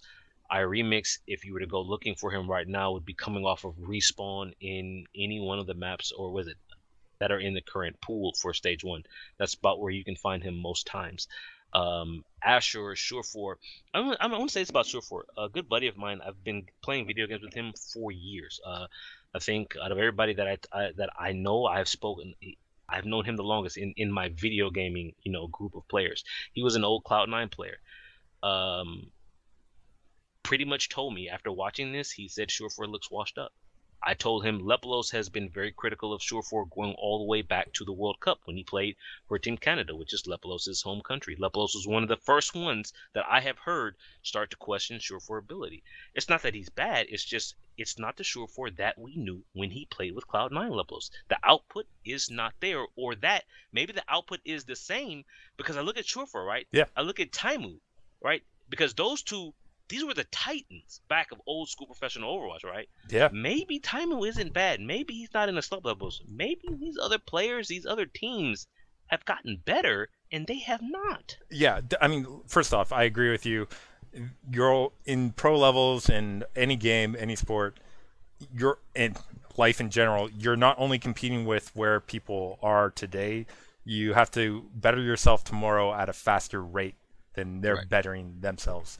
I agree with you to that point to a degree. Taimu, I think, is in a slump because he Okay. qualitatively isn't doing as well, period, as he was formerly.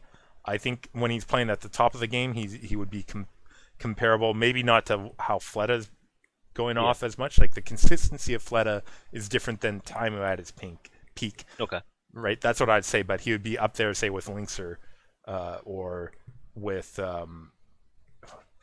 I'm trying to think of another top tier Widowmaker right now off the top of my head, but possibly from yeah, Carpe. Actually, Carpe would be. But I mean, it's funny because Taimu has different strengths and weaknesses, so it's hard to compare player to player. Anyways, that as aside, Gladiators go, I was saying all this to say Lepelos, their DPS is too inconsistent. Their tanks are too inconsistent. Yeah.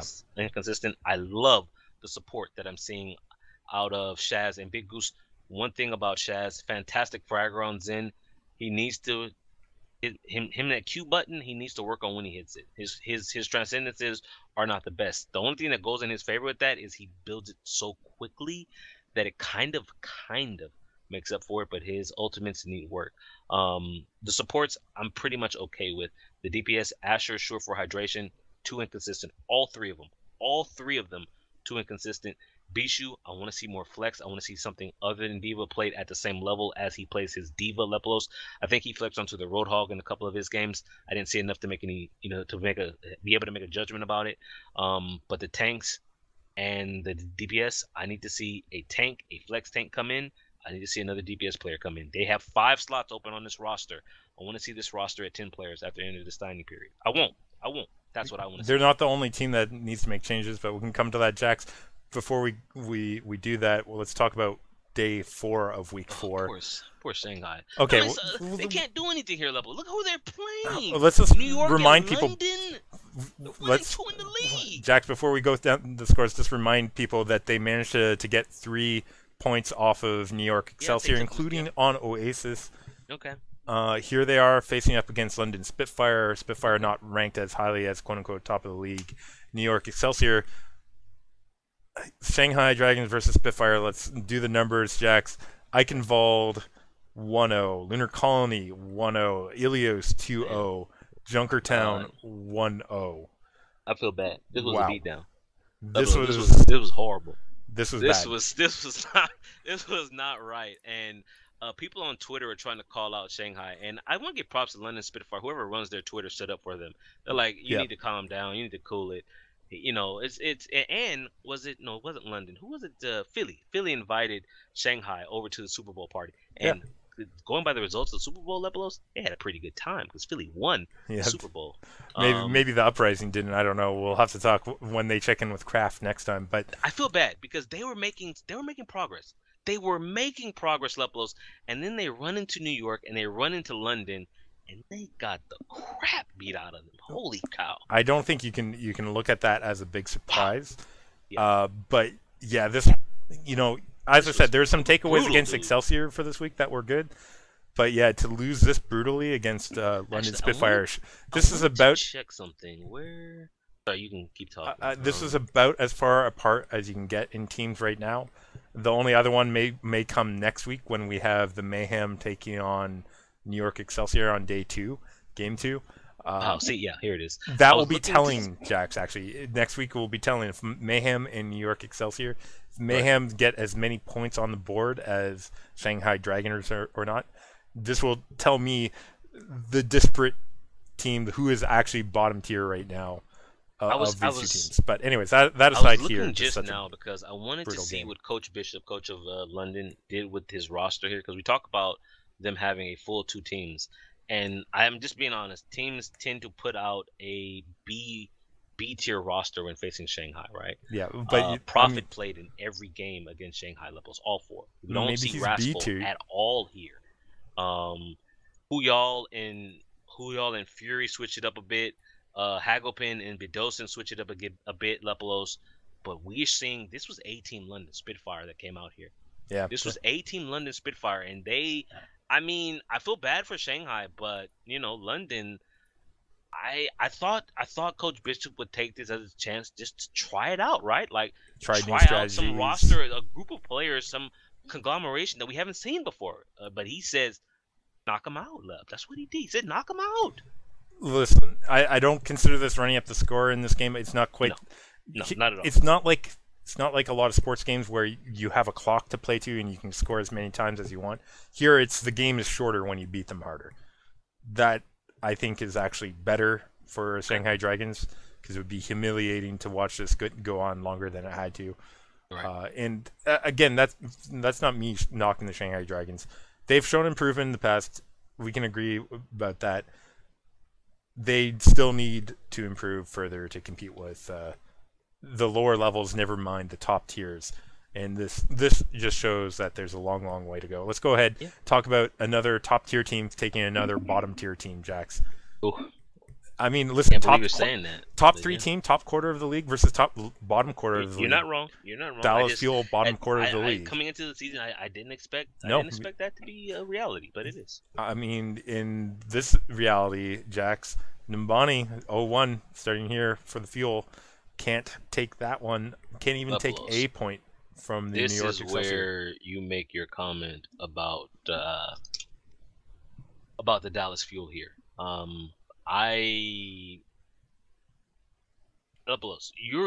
the. I'm sorry. I'm just mind blown right now because we saw Doomfist here. Yeah. And what Coach what is Coach Kai doing with this, man? Like, well, it's not just that. Well, this one started off with their weird attack, right? Which they immediately switched from. because it didn't work. So I have a feeling Coach Kai said, go and do this attack. They tried it once, and it's like, no, it didn't work. We're going to go back to what we know and like. At this point, Lepolos, they are for sure not making the playoffs. For sure not making the playoffs. Is this Coach Kai saying, I guess I already asked you this. I'm asking you it again. Is he just throwing things out there to see what works? Like he's just flinging some crap to the wall and see if it sticks, as they like to say. And Jax, the Doomfist, I do want to comment. It was not against Excelsior that it was. I was right the first time. It was the ones against the Fusion. They brought it up multiple times. Okay, you're right. I am wrong. It doesn't make what they did any better. Listen, it was all wrong all week for the Dallas Fuel. Another week of mistakes. 1-0 Numbani to New York Excelsior. Temple of Anubis, I won't say very competitive, but it was competitive. 6-4 for New York Excelsior. Oasis levels control. Dallas Fuel 2. Huge. New York Excelsior 1. Listen, silver lining. I'm always looking for those rare win from a Western team on one of the top 3 Korean teams right now. And Leplos, on a control point. And the casters point out, this is a map that saw Pine for New York Excelsior. This was the Pine's first loss. It was. In Overwatch League. They have, honestly, they have some weird fascination with him, Jax. It's true. Yeah, it is. Like, he's a good player, but like, so is the player he's replacing most of the time, right? Like, New York Excelsior is a strong team, yes. Pine is they not don't even have Flower. He's too young. Exactly. They don't have Flower. I'm sorry, Pine, but when Flower comes, like, your position may be done anyways, right? Like, yeah. That aside, and their little love affair with him, it is a huge loss, and that goes to show you that I think New York Excelsior only lost.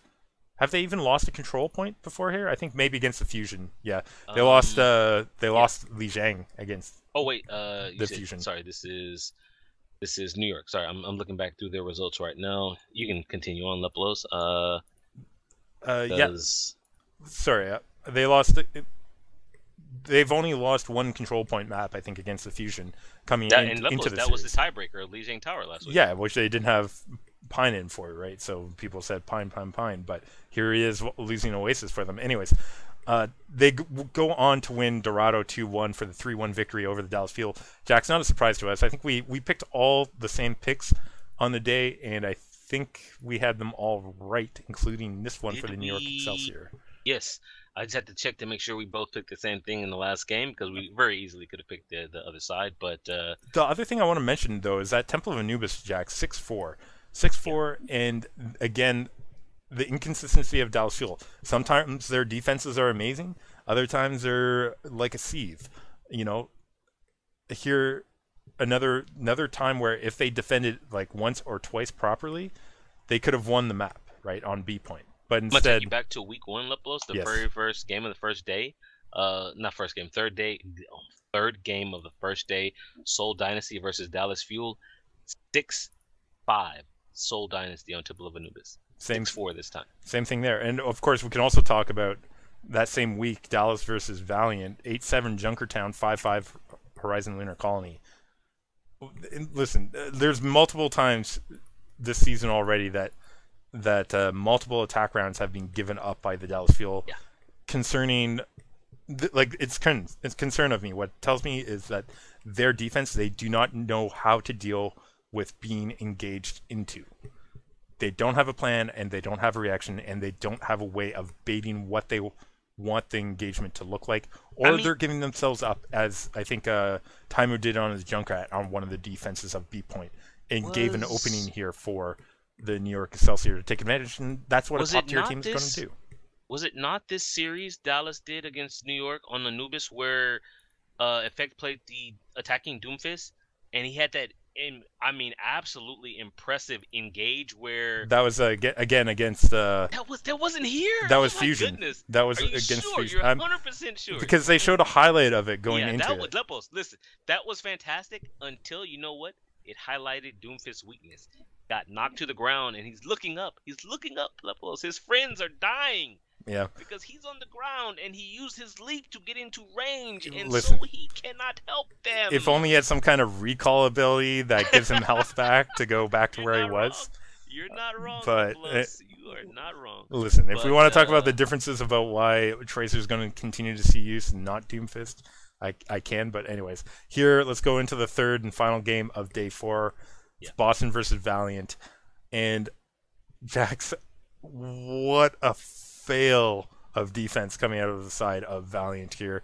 Let me just mention the score: 6-4 on Eichenwald for Boston. You don't want to let up a 6-pointer on Eichenwald. That is disappointing on all levels. I listen. You give up that 6 points. I don't care how strong your attack was the first time around, Valiant. You're in a bad spot, and that they were. So they couldn't take that one back, and everything was downhill from that I think, because like that got into their heads, and I think it threw them off. They didn't look good for the rest of the map. No. It also part woke of the problem here, Dreamcasper was and Verbal. Striker. Yes. On the defense, Verbal couldn't stay alive. It was very reminiscent of Uncle the previous week, and it's something. Thankfully, we'll only have this super mercy dominant meta for this stage 1. But Verbal dying with Valkyrie multiple times cost them Eichenwald levels. They should have won this. Coming into this, no Uncle, no Silk Thread. We were very worried. I mean, both of us picked the Uprising to win this. Before we even knew what the scouting report said, what the injury report said. They should have won this map, but Mercy is so important that when your Mercy dies multiple times, you're done. 6-4 Leplos. I'm sorry. On Eichenwald, you go 6-4? Yeah. What? Yeah, Crap. Okay. That's not a good sign for Valiant. Indeed, Dreamcasper and Striker just woke from there. 2-1 Horizon Lunar Colony result for them. Yeah. I think they had time on the board too, so like they held that B point just fine. 2-0 Oasis Jax. I think that one, if I have that down right, I don't think that was even close. I do want to point out on Horizon, you said they had time on the board. By time on the board, you mean 297 seconds. Yeah, 4 minutes and 57 seconds. Okay. That's how much time they had on the board. I didn't write down actually here the percentage. All I know is Uprising taking 2 maps on Oasis. 169, 153. Yeah, and then Junkertown, again, finishing out Junkertown with a minute 18. And on the flip side, Valiant struggling, get held in the second phase, not even able to get that B point, as Boston completes the 4-0 over Valiant here for another win. I do want to say, even if they had Unko and Silk Thread, with Dreamcasper playing at the level he's currently playing, I think Boston still beat them. Dreamcasper has surpassed every expectation I have had for him. If he continues to do this, Leplos, and it's that continues part, because too many of these DPS, they go hot and then they disappear. They burn out like an overtime instead of Dreamcasper, playing for the team. Dreamcasper, his Genji play here, superb. The value off the Dragon Blades this weekend, very, very, very high. Reminded me a lot of Shadowburn. I think I said it in Discord, maybe it was somewhere I said it to someone, that Dreamcasper is like the only other Western Genji who's showing me anything besides Shadowburn right now. Yeah, and this guy is playing very well. Wow. We're gonna actually, because of that, have some very interesting games next week for Boston. Okay. We'll talk about that when we do our predictions checks. Let's go into the rundown section though. This ended our week of Overwatch League stuff, but that was not the end of Overwatch League or Overwatch Leagues for the week. We had, as we said off the start, a number of other series going on, including one that wrapped up. If you want to start that one first. Yeah, Assembly Winter, sure, no problem. This one, Assembly Winter, it's a bit of a smaller one, but since it's finished, let's. Is it finished and finished? Really do that? I did not mean. It's a finished tournament. It is a finished tournament, and it did finish this week. But all jokes aside, here the teams competing. There's two large teams: Team Gigante and ENC Esports. 2 well-known teams. There's also FC Lati Menace, which we've seen, and Nemesis. Yeah. Also competing. Unfortunately, neither of those teams making it far in the playoffs. It was a Gigante versus ENC Esports, and looking at the upper bracket final was not a surprise when the upper bracket was won 3-0 by Team Gigante over ENC Esports, that the final was also a 3-0 for Team Gigante over ENC. In each series, Lepelos, Gigante played 3 games. In each one, they lost 1 map, and that's it. 2-0, 3-1, 2-0, 1-0, 2-0, 2-1, and 2-0, 1-0, 2-1. So I mean, this is a new look Gigante. I think the only person that's left from the last roster is Davin Lepelos. I didn't have time to watch this, which we talked about in the opener. But that is all finished roster again. Davin, Nil, RCK, El Cloudy, Ripa, Masa, and a coach Seta. Why is Seta's name familiar to me? I Because he can't was a tell you off player. the start. That's right. Okay, yeah. But in any case here, ENC Esports, you got to be disappointed a little bit. And Disappointed, but is this unexpected? I not mean, I guess because we didn't know what to expect. That's the only didn't reason, know what right? to expect from the new Team Gigante, unless there's been movement out of ENC Esports, which I might have to check. Yeah, I mean they're sort of a new roster too, right? They've Disappointing performance out of them in PIT, if I'm not mistaken, right? as well. But like you look at their roster, right? They added Alfie on support in January 23rd. Yeah. 3 other of their members joined in January, and one joined in December. Wow. So they're basically a new team. They're not the old ENC Okay. Up and coming. esports. Okay. That's okay. So Something to keep they're an eye out for. resetting. They're resetting just as much. So we can't have the high expectation of a formed roster that you might have expected when we used to talk about them. Okay, that sort of ends that one. I don't want to talk too long about that one. Let's go ahead and talk about the PIT Season 2 in Europe that's ongoing. I watched a couple of matches earlier today. They're partway through the playoffs. We talked about the group stages previously. I want to say, big surprise from Group B, none of the teams winning the quarterfinal matches here. All of Group is that B right? teams. Yeah. I actually didn't take a look at that. Did they? Wow. All of the Group B teams went out in the quarterfinals from the upper bracket. Interesting. And the biggest one for me, Ogreless in Hungary. Orgless in Hungary. With the amount of smack that Morty was talking there on Twitter, Lepelos, I expected more out of them. I did watch part of that match, actually. I think you would appreciate watching if the first map here in the quarterfinals against Eagle Gaming. You might want to go check that one out, if nothing else, from the first set. It was a fun one. It was a 6-5. Orgless in Hungary making some mistakes, but it still ended up being pretty close there. Of course, it's played on the new patch. Jax, they actually went out in the lower bracket when they had to face off against Squid 1, 2, 3, 2, 4. They're out? They are out entirely. Interesting. So I wanted to mention that as here, well. Lepelos, Squid 1, 2, 3, 4. You know, they also play. The Open Division is going on right now. Teams trying to qualify for Contenders Trials and then for the Contenders Main. And there's a post here from Squid 1, 2, 3, 2, 4 who kicked out Orgless and Hungry Lepelos. They're out of the Open Division, which means their team is done. They're going to finish their run here in the PIT, but after that, they're looking for homes again. They're looking for homes. Feels bad. So I'm a bit of a surprise. Orgless and Hungry is out. I was looking at them for the finals. They're definitely a disappointment here, Jax. Interesting. For them for talking so much and having well-known names. So it's clear that the scene is resetting a little bit. You can't go off established names now on the lower levels. And that carries over maybe to some other results we have going on in North America. We'll talk about that shortly. I do want to say before we move on, Lepelos. Yes. Pieces of Cake and those guys will be in the upper bracket finals. Yeah. February 6th. Pieces of Cake. The only reason I pointed out, I've been struggling to find information on Contenders EU. What I did find is Pieces of Cake is currently 10-0 in Contenders EU, Lepelos. So they're 10-0 there. They're in the upper bracket finals here. I guess I could say that's not a surprise. They did finish second in the group to those guys, and the only reason I point that out is that's who they're playing in the upper bracket final.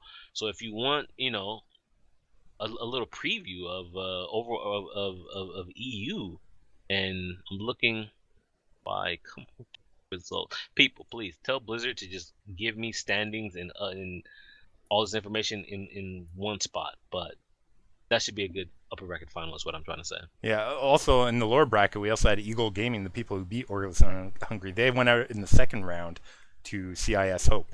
I need to watch. It says 2-0 here. There's also a draw on Temple of Anubis, a 4-4 draw. I need to figure this is. So the only reason why I'm surprised right now, Orgless and Hungry and Eagle Gaming, these are teams I expected more from. Because if you were to look at Eagle Gaming, Lepelos, I'm gonna give you some names here: Hardest, Flippy, Getamaze, Super Pluke, Libao, Bowed. Some of these you don't know, but Nico, Crew, Leaf, Knox, Hype, people, Leplos. Yeah. Well, CIS This is pedigree here. CIS Hope did beat them in the group stages. Did beat Orgulus in Hungary, and of course CIS Hope, yeah, Kenzie, Unfixed, Zhao, Shari. yeah, they're a well-known team EU too. contenders looking a little hot now, man. I think it's gonna be a little spicy. Jax is probably because not many of them got hired into the Overwatch League, and we saw what they've done with their positions there. But let's go ahead and move on to a non-EU scene and talk about Overwatch team story. Chapter 4, group stages, Group C, and to talk about what's going to happen in Group D. Group C, of course. No surprise here. Well, you say that. Runaway 3-0. Okay, that small surprise. Small surprise here. T1W getting that second place over Team CC, Jax. Team CC dropping the ball here. Team CC in the last, not Team Store, what was it? Premier Series was bad. The only reason why this is a story is Team CC, Leplos, they have automatic qualification for contenders China because this is the academy team for Shanghai Dragons. I now have serious concerns about the future of the Shanghai Dragons if this is what they've got coming up through the ranks. Yeah. Not that serious because I know the signing period is open. I'm hearing my boy Zufan June coming over Leplos. I'm hoping it's true. Let's be Team honest CC though. Here, that's a problem. Well, let's be honest. The Chinese scene is all feeding towards Shanghai Dragons. I do not see. Unless there's another team in China, Leplos. They get 2 teams. They have all those people there. You're gonna give them one. I have 2 teams here in LA. China, the whole country gets 1, and I get 2 in LA. Yeah, listen, I'm not going to talk about marketing. I'm not involved in that board. I don't see them getting another pro team anytime soon. But obviously it depends with the amount of interest. If it gains a lot of interest in the Chinese scene and there's a lot of market for it, then yeah, Overwatch League will do it. Does it really matter right now in the Overwatch League when you're always hosting all the games for the next year in LA? No, it doesn't. So let's take that aside. Any Chinese player that's doing well will not likely be signed for any other team other than the one and only Chinese team. So every team that is Chinese is feeding Shanghai Dragons. Or feeding, Team CC because that's where. I mean, it doesn't really matter. Like, listen, if they get a star player on say like Vici, I don't like it for the scene. But yeah, no, neither do I. I mean, like I like to see cross. Like, the game is meant to be open, not regional based. I think you're sort of hamstringing yourself if you treat your teams as regional in a pro level scene. Like, if English Premiership did that, it would be a very boring league. Very much. Or if NFL only hired to your city instead of.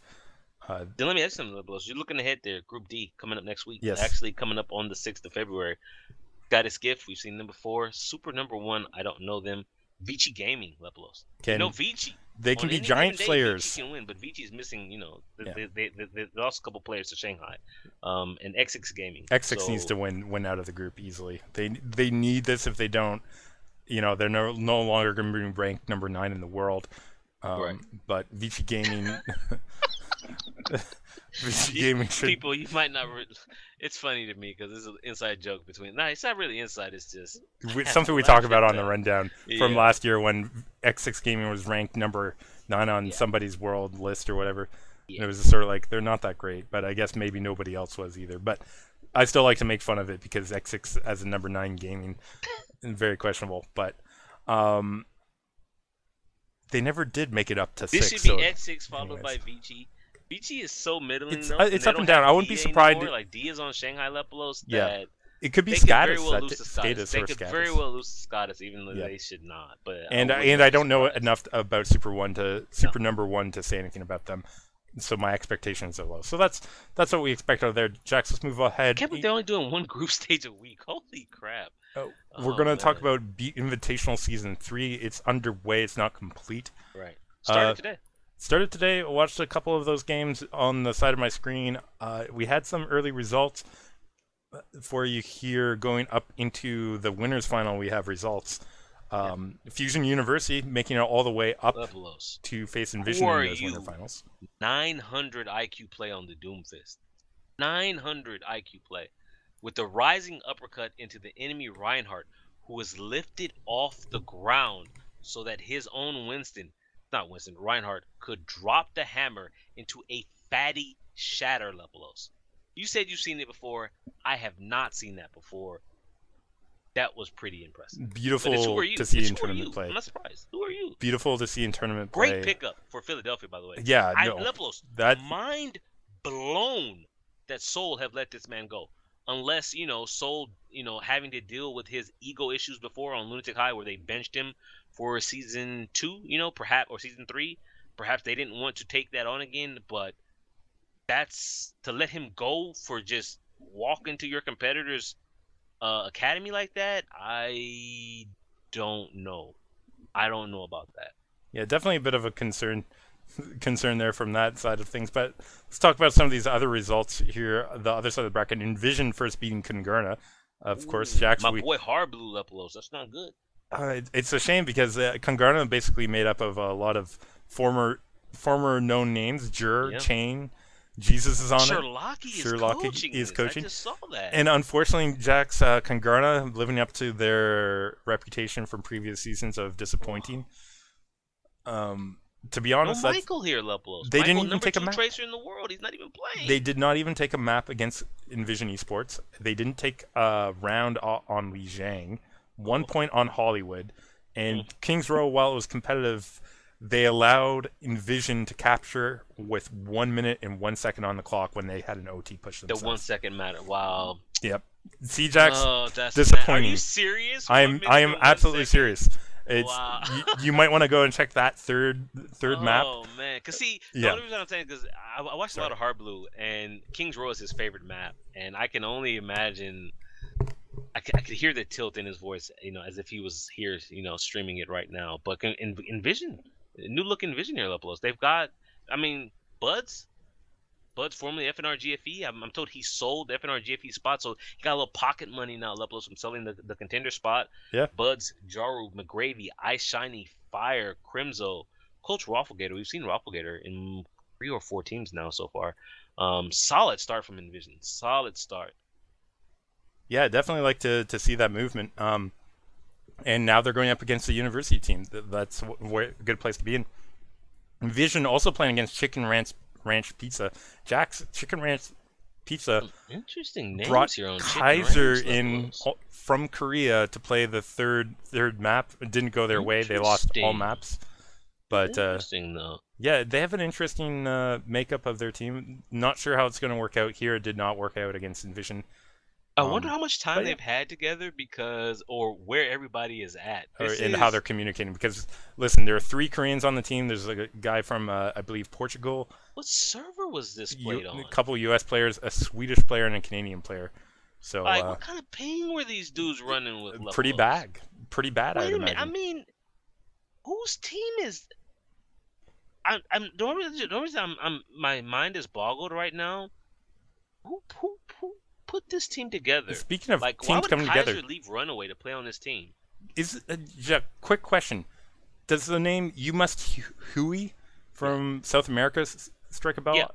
Yeah, we have seen him before. He's playing on the Savages, which did lose in their first game to Chicken Ranch Pizza. This Chicken Ranch Pizza, I want to know who owns, because Vol Keller is probably not the case. No, I think this is the same Keller. Yeah, maybe it's not. But Gray, we know Gray was a fantastic Zen for Cloud9. He had a bit of a drama spell. Dirty Laundry was aired there. But Kaiser Volt, it's just, this team is, the flag meta is so strong here that I'm left wondering who put this together. Like, who would play? This is playing on North American server levels. You have a Canadian, you said a Swede, 3 Koreans, somebody from Portugal. Like, these pings are all over the place. Yeah, definitely a bit of a concern when you're trying to do these online tournaments. Jax, it's not done. We'll get you guys caught up next week with the results. Upper bracket final though, Lepelos. That's tomorrow. 19 hours, 57 minutes from now. Fusion University against Envision. I'm gonna watch that because guess what?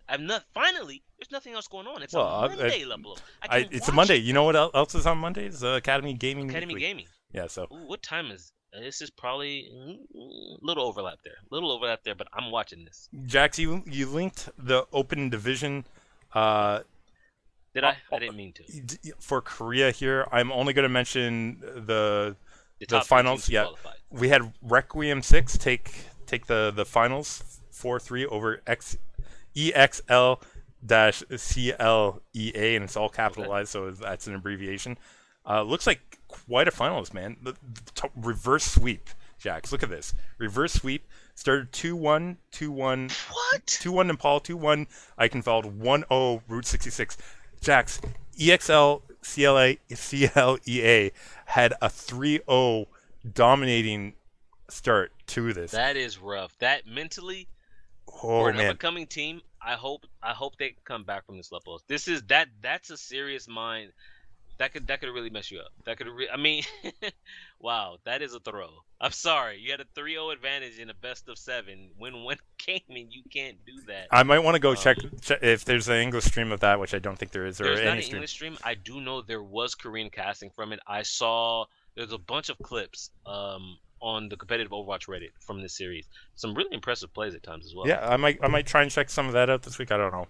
Depends on how serious I get about it. Third place match, C Rusher or Crusher, taking that one 3-1 over the Face in a pretty resounding fashion. 2-0, 1-2, 1-0, 1-0. Were the score lines on Nepal Route 66. Horizon Lunar Colony, Kings Road. Jax, interesting results there, particularly that finals. Yeah. Interesting. C Rusher forfeited the semifinals to get to place the third place match. Why would they do that? Yeah, I'm not entirely sure. Which again, hard to know. Yeah, it sort of looks like, judging by the previous results, that EXL CLEA might have had an advantage anyways. So Right. I don't know. It's online tournaments. Things happen with people's real lives. Hard to know what's going on there. That does that.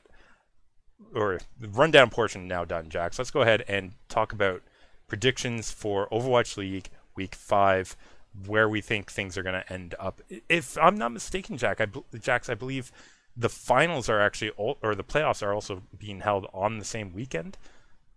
Is that correct? This is next week. Oh, I don't have Lepelos. I have to watch 12 games. This is 14 games, including the semifinals and the grand. Oh my god. Well, so much for having something other than Overwatch League in for full coverage. I don't know. We cannot not do full. Let me see. February 10th, Lepelos, is the grand finals of Stage 1. Yeah, that's 6 days from now, Jax. So that's the end of Stage 1, and it's next Saturday. Okay, yeah, we'll get into what I was gonna say shortly. Let's do some predictions. Are you ready to take notes here? I am starting to take notes. Just give me a second here on opening it up, but I'm pretty good. So why don't you start taking us into week 5, starting on day 1. This, believe it or not, is not a guarantee here. Shanghai Dragons versus the Dallas Fuel. Yeah, that is actually. I've been thinking about this. Like, who might take this? I think the Fuel will. I'm taking Dallas. Yeah. My heart wants to take Shanghai. It really does. But Lepelos told me a few weeks ago they got a few stages to go before they win a game. I'm taking that to heart. I'm taking the Dallas Fuel. I'm with you on this one. I think. I would like to see them take a map. I would like to see Shanghai take a map off. I think they will take a map off of Dallas. But I think Dallas will get it in the end. So okay. Next up, Lepelos, San Francisco Shock versus my Los Angeles Gladiators. This one could go either way. I'm taking my Gladiators. I don't have the highest level of confidence in them, but I'm taking the Gladiators. Yeah, I'm going with a Shock on this one. I think Baby Bay not as washed up as Surefour is. No, I'm just kidding. Savage. No, in all honesty, I think come down to Asher on Widow versus Baby Bay, and I don't rate Asher's Widow too highly. Yeah, or if you look at the Tracer matchup, I believe Dante has that edge too right now. Despite him not being the strongest, I think he has that edge over the Gladiators. Stage 2 is where San Francisco gets interesting. Super and 150K come off the bench, Lepelos. They're 18. That's where we see what San Francisco can do. But the last game of the first day of the 5th week, Lepelos, Los Angeles Valiant versus the Seoul Dynasty. I would really like an updated injury report of the Valiant. I really would. Yeah, I can't go with Valiant when we know. I can't. Short of Ryu Jae-hung being replaced from Guido, which outside of our control, and even considering that, I still think Dynasty will have it. Yes. Here. So. I hope the Valiant make this competitive. I've seen Uncle streaming lately, so I'm hoping his upper body injury whatever it is has improved. I'm hoping that they gave Silk Thread plenty of fluids, some soup, those home remedies to get him back out there because they're going to need it. Day 2, week 5, we start Interesting at game. Lepelos. Philadelphia Fusion versus the Boston Uprising. I Very have to go with interesting. Boston. I have to go with Boston. Listen. Philadelphia is so up and down. Yeah. I feel like this might be an up game for them. I Like I can see Uprising. Like it's hard to know, but I think it's really hard to know for me on this one. No, I feel like Fusion's going to. I 100% get where you're coming from. I have to go with the consistent team, Lepelos. Boston in week 3 beat London 3-2. They beat Dallas 3-2. In week 4, Boston beat the Gladiators 4-0, and they beat the Valiant 4-0. I have to go with the consistency here. It's the Boston Uprising. Jax, you are speaking my language. Casper versus Shadowburn Lepelos. You are speaking my language here, but I think the explosiveness of Carpe is going to make the difference in this matchup. See, it's not just Shadowburn. The DPS matchup is something I'm really looking forward to. I want to see Carpe. No, sorry, I want to see Dream Casper and Shadowburn. I want to see Striker and Carpe go at it. I want to see Poco come in. This could be really good, or it could be a blowout here. Speaking of blowouts here, let's talk about game 2 here. Mayhem versus New York Excelsior. Is this even a selection that we have to make? Yeah, no. I think we're both clearly on the same level here. This is not really anything. It's New York Excelsior for the win. I will say, even with the next game, last game of day 2, week 5, London Spitfire versus Houston Outlaws. I have to take London. Even if Linkser comes back, I don't think Linkser will be enough. London, for me, is the best team in the league right now. I agree with you on... I'm not sure if I can say they're the best, because they did drop series against... Those Prophet missed 3 games out of the 5 that were played in that series. Yeah, that's true. Because he put his middle finger up and he was tilted and his family was tilted and people got on his case about it. Mentally, Cloud9, Jack brought in the therapist. They worked it out. Prophet is back. London will take this. I agree with you. They will take it. Let's go ahead and move on to day 3. Oh, another interesting game, Jax. We have your Dallas. LA Gladiators. You're taking Dallas over your LA Again, Gladiators. This is how it works here. The Gladiators play good the first game of the week. They play bad the second game of the week because the shields have not been properly repaired. Okay, they have all these cracks in them, and these coaches, they look at what the Gladiators did that first game, and they're like, you know what? I see the cracks. We're going to exploit the weaknesses, and we're going to take them down. When the Gladiators finally bring in those 3 players, because remember how I said they have 5 open roster slots, right? They have 7 players right now. They need 10. They have to fill in those cracks that I'm talking about, Lepelos. Until they do that, they're going to be losing some of these games. This is one of them. Yeah, honestly, I'm having trouble trying to even play the devil's advocate against you. I know. I look at Mickey's play recently on the Roadhog, and I think about the old Cloud9 and how they got taken apart by the Roadhog. I don't think there'll be any difference on that when it comes at least to... I want to say this. If Coach Oasis Kai Kai, I'm going back to that first game, Shanghai versus Dallas. If Coach Kai Kai insists on running Old Envy the entire time and doesn't bring in Seagull for... Wait, I can see what the map pool is right now. Eichenwald, Lepelos, Horizon Lunar Colony, Oasis, and Dorado. If you don't run Seagull on Eichenwald and Oasis, Shanghai could take the series. In the first matchup, yeah. Yeah. But here against Gladiators, it just occurred to me to go back and look at this. Gladiators, they have and Oasis. Here against Gladiators, Dallas have to win on Eichenwald, Anubis, Oasis, Dorado. Those are the 4 maps in play for this series. Does that change your attitude? Coach Kai Kai here, and he would tell me who he would play here, I could give you a 100% answer. I'm gonna go with Dallas because I don't think Coach Kai Kai is gonna make the same mistakes. Jack, and not Cloud9 Jack Lepelos. Jack from Jack in the Box. They're nice sponsor, Taimu on Twitter, after he made the post that I read earlier, he says, I had to get some fast food. He had a milkshake from Jack in the Box, Lepelos. You see? Not gonna like all these losses, so Coach Kai Kai is gonna play to win. Seagull's gonna be in.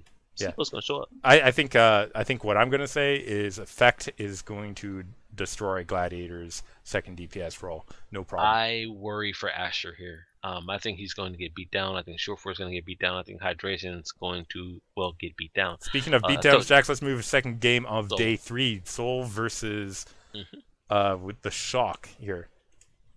I don't think you're going to be surprised when you hear that I'm picking Dynasty here to win over the Shock. Are you feeling the same here? Yep, that's fine. I think we can move on quickly from that one for obvious reasons. Yep.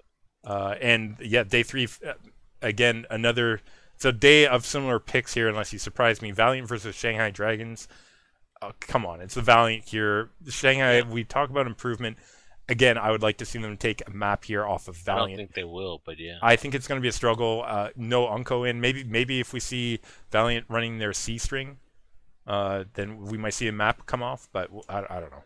Even then, it will still be difficult, I think, for Dragons to take a map here. So I think Valiant will take the end of day 3. Jax, day 3, all the same predictions for you and I.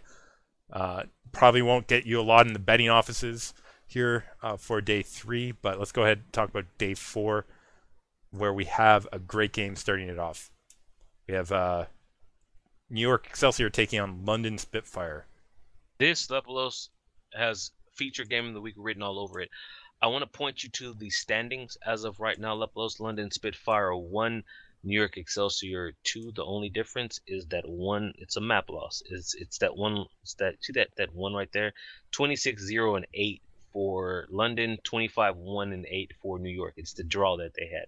Whatever draw they had, I forget. I'd have to go back and look at it. Whatever that draw is, Lepelos, that is the only thing separating the two teams. This is why it's important. The first place team gets an immediate entry into the grand finals, Lepelos. Only 3 teams make the playoffs. First place team, grand finals. Second and third are in the semifinals. First place gets 100,000. Second place gets 25,000. Does third get anything? I don't know. It's not here on the website. Congratulations, maybe, I don't know. Lepelos, I mean, that's money right there. That's guaranteed. That's guaranteed $25,000 right there, Lepelos, just for winning. I mean, if they win their other games, which they both, well, London might not beat Houston, but they will. That's a guaranteed $25,000 right there. Not only that, they're both Korean teams. They got that pride that they're playing for. Neither team really wants to lose to the other. The other question though, Jax, do you think one team might hide strats and pull? You think they hide strats? Some teams overthink themselves like this. Think it's more important to hide some of their core strategies for the later games and play like that. I didn't think about that. I did not think about that, Lepelos. That is. The question is, do you think one of these two teams will do that? If I was thinking like that, I think Spitfire has a lot more opportunity to do that because of their larger lineup. The roster depth. Yeah. But I want to see results, and I'd rather get into the grand final for sure, right? Than play the smart thing. So you're right here. I think Spitfire have to win over NYXL here if they want to get in cleanly. I think it's going to be close though. I think London take this. This could be good. I wish Flower was able to play. Yeah, I take London. I think London. Listen, I'm going to pick for this one. I'm going to pick NYXL simply because because London has another major game of the week that they also have to prepare for. They have to prepare for 2, but that's why they have 2 rosters. So here's the deal, though. I think they're more interested in preparing for Houston to ensure their win and their placement into the playoffs, and then they can start preparing for those playoff matches more than they need to prepare for the game on Saturday morning, right? And I think that difference will mean that they're more ready for the longer Saturday than New York Excelsior will be. I just took a look at it. The only difference in the map pool is King of the Hill. Against Houston, they played their worst map, Oasis. Everybody knows Oasis is London's worst map. Against New York Excelsior, they play on Ilios. This is gonna be some widow dueling like you won't believe on Ilios. I cannot wait for that. So everything's the same. Iconval, Temple of Anubis, and Dorado are the same in both of their games. So they can prepare Lepelos. The problem is, but here's the deal though. If they you can't prepare the same, can you? Because if they run the same strats against New York that they run against Houston, they're done. Exactly, Jax. They're roasted. They're definitely going to face Ooh, issues. This is why I'm this is picking NYXL. this is Jax, I'm unfair not allowing you to scheduling. go back Unfair though. scheduling for the New York Excelsior here, man. This is not right. Someone get Nate No Numbers Nanzer on the line to explain this to me. Yeah, using words. Anyways, Jax, let's go ahead and talk about game number 2 on Saturday: Houston versus Boston. This one, interesting game. In a doesn't matter though. It's a test. It will be a test right now for Houston and Boston to see where they're placing in the league. Pretty importantly, I think, for them, like to gauge where each other are sitting at. Jax, I think I am going to go with Uprising here, simply because we don't know the status of Linkser. Imagine he's back in, but I feel like Dream Casper and Striker are going to have the edge over If Linkser they're and Jake not, right now. hold on, I have to take a quick look here because they have a pretty rough game against Philadelphia. Eichenwald, Horizon, Ilios, and Junkertown, and against Houston, it's Eichenwald, Anubis, Ilios, and Dorado. So the map pool is different. Map pool is they have a harder time with the map pool here, Leplos, because unlike London, they don't play 3 of the 4 same maps. Yeah, it's definitely. But again, I can't go against Boston right now. I have to follow the consistent team. Now, before this, Houston was winning. Houston was a consistent team until they decided to do what they did in Boston. Basically, Boston is what I'm saying. Yeah, I'm agreeing with you, Jackson. We're going to wrap up the day 4 regular season matches. Easy one, Mayhem versus Philly. Fusion. This is Philly all the way. You got to go with the Fusion against Mayhem. It's going to be a long time, I think, before we pick Mayhem again, excluding my trying to reach out and offer an olive branch to outside team. But anyways, this one for sure Fusion. Why don't you take a look at the 3rd and 4th place teams in the standings right now, Leplos? 3rd place, Soul Dynasty. 4th place, Houston Outlaws. I take you back to last week's game. Soul Dynasty is 6-2. Houston is 5-3. If Houston doesn't throw that King of the Hill, they're 6-2. Soul Dynasty are 5-3. Now, Soul Dynasty this last week have a much easier schedule. Much easier. They play the Valiant and they play the San Francisco Shock. So one of them I think is a guaranteed to win. One of them they may or may not lose. But instead of Houston having everything, you want to be in control of your own destiny. Instead of Houston, they could come in and saying we beat London, we beat Boston, we're into the playoffs. We upset, we kick out one of the 3 Korean Titans here, Leplos. They didn't. They threw that game last week, and now it's pretty much done. Like they don't qualify for the playoffs now. No, you're absolutely right. But Jack, speaking of playoffs, we're not going to predict the 2 and 3 place, but we can predict. We need to predict who you think's going to be the overall winner of stage 1. Then London. You're picking London on this. See, the problem I have is for London to get to this schedule screws London so hard. Like they have 2 games here in the last week that are huge, and then 2 through Saturday. This is potentially Saturday or Sunday. They play in the finals or they play in the semifinals. Like they don't have time to develop new strat levels. I think they have to hide strats. I think they have qualified for the playoffs, right? Even if they lose both games, I think they still qualify for the playoffs. I think they have to hide strats for the playoffs. They have to. Yeah, there's definitely going to be some challenges.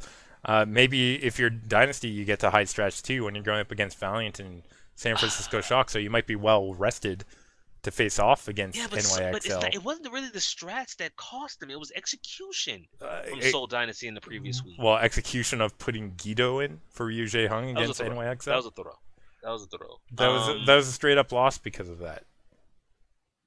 But that's what they decided to do. This is people, please get no numbers on the line here. This is not fair to the London Spitfire Leplos. But that's the way they fell. Wow. That's brutal. So I'm gonna take London, but because I like London, I think they have the better team. I agree with you. I think the way this is falling here, I would not be surprised. I'm taking London. Do not be surprised if New York wins it. I think the way that this schedule has worked out at this last week and going into the playoffs, London either has to hide strats, Lepelos, or they have to execute their strats so perfectly that it doesn't matter if the enemy knows it's coming. And I don't think anyone can do that. Not against the New York Excelsior or the Seoul Dynasty. Yeah, this is a hard one for me because Yeah. are the finals, I believe, also on the Saturday, right? Uh, the 10th. What is the 10th? It's Saturday, right? Like because Yeah. Dude, wait, they play semifinals, so on the wow. on So the they 10th and play. finals on the 10th, right? Like it's all, Wow, all one day. intermediate too.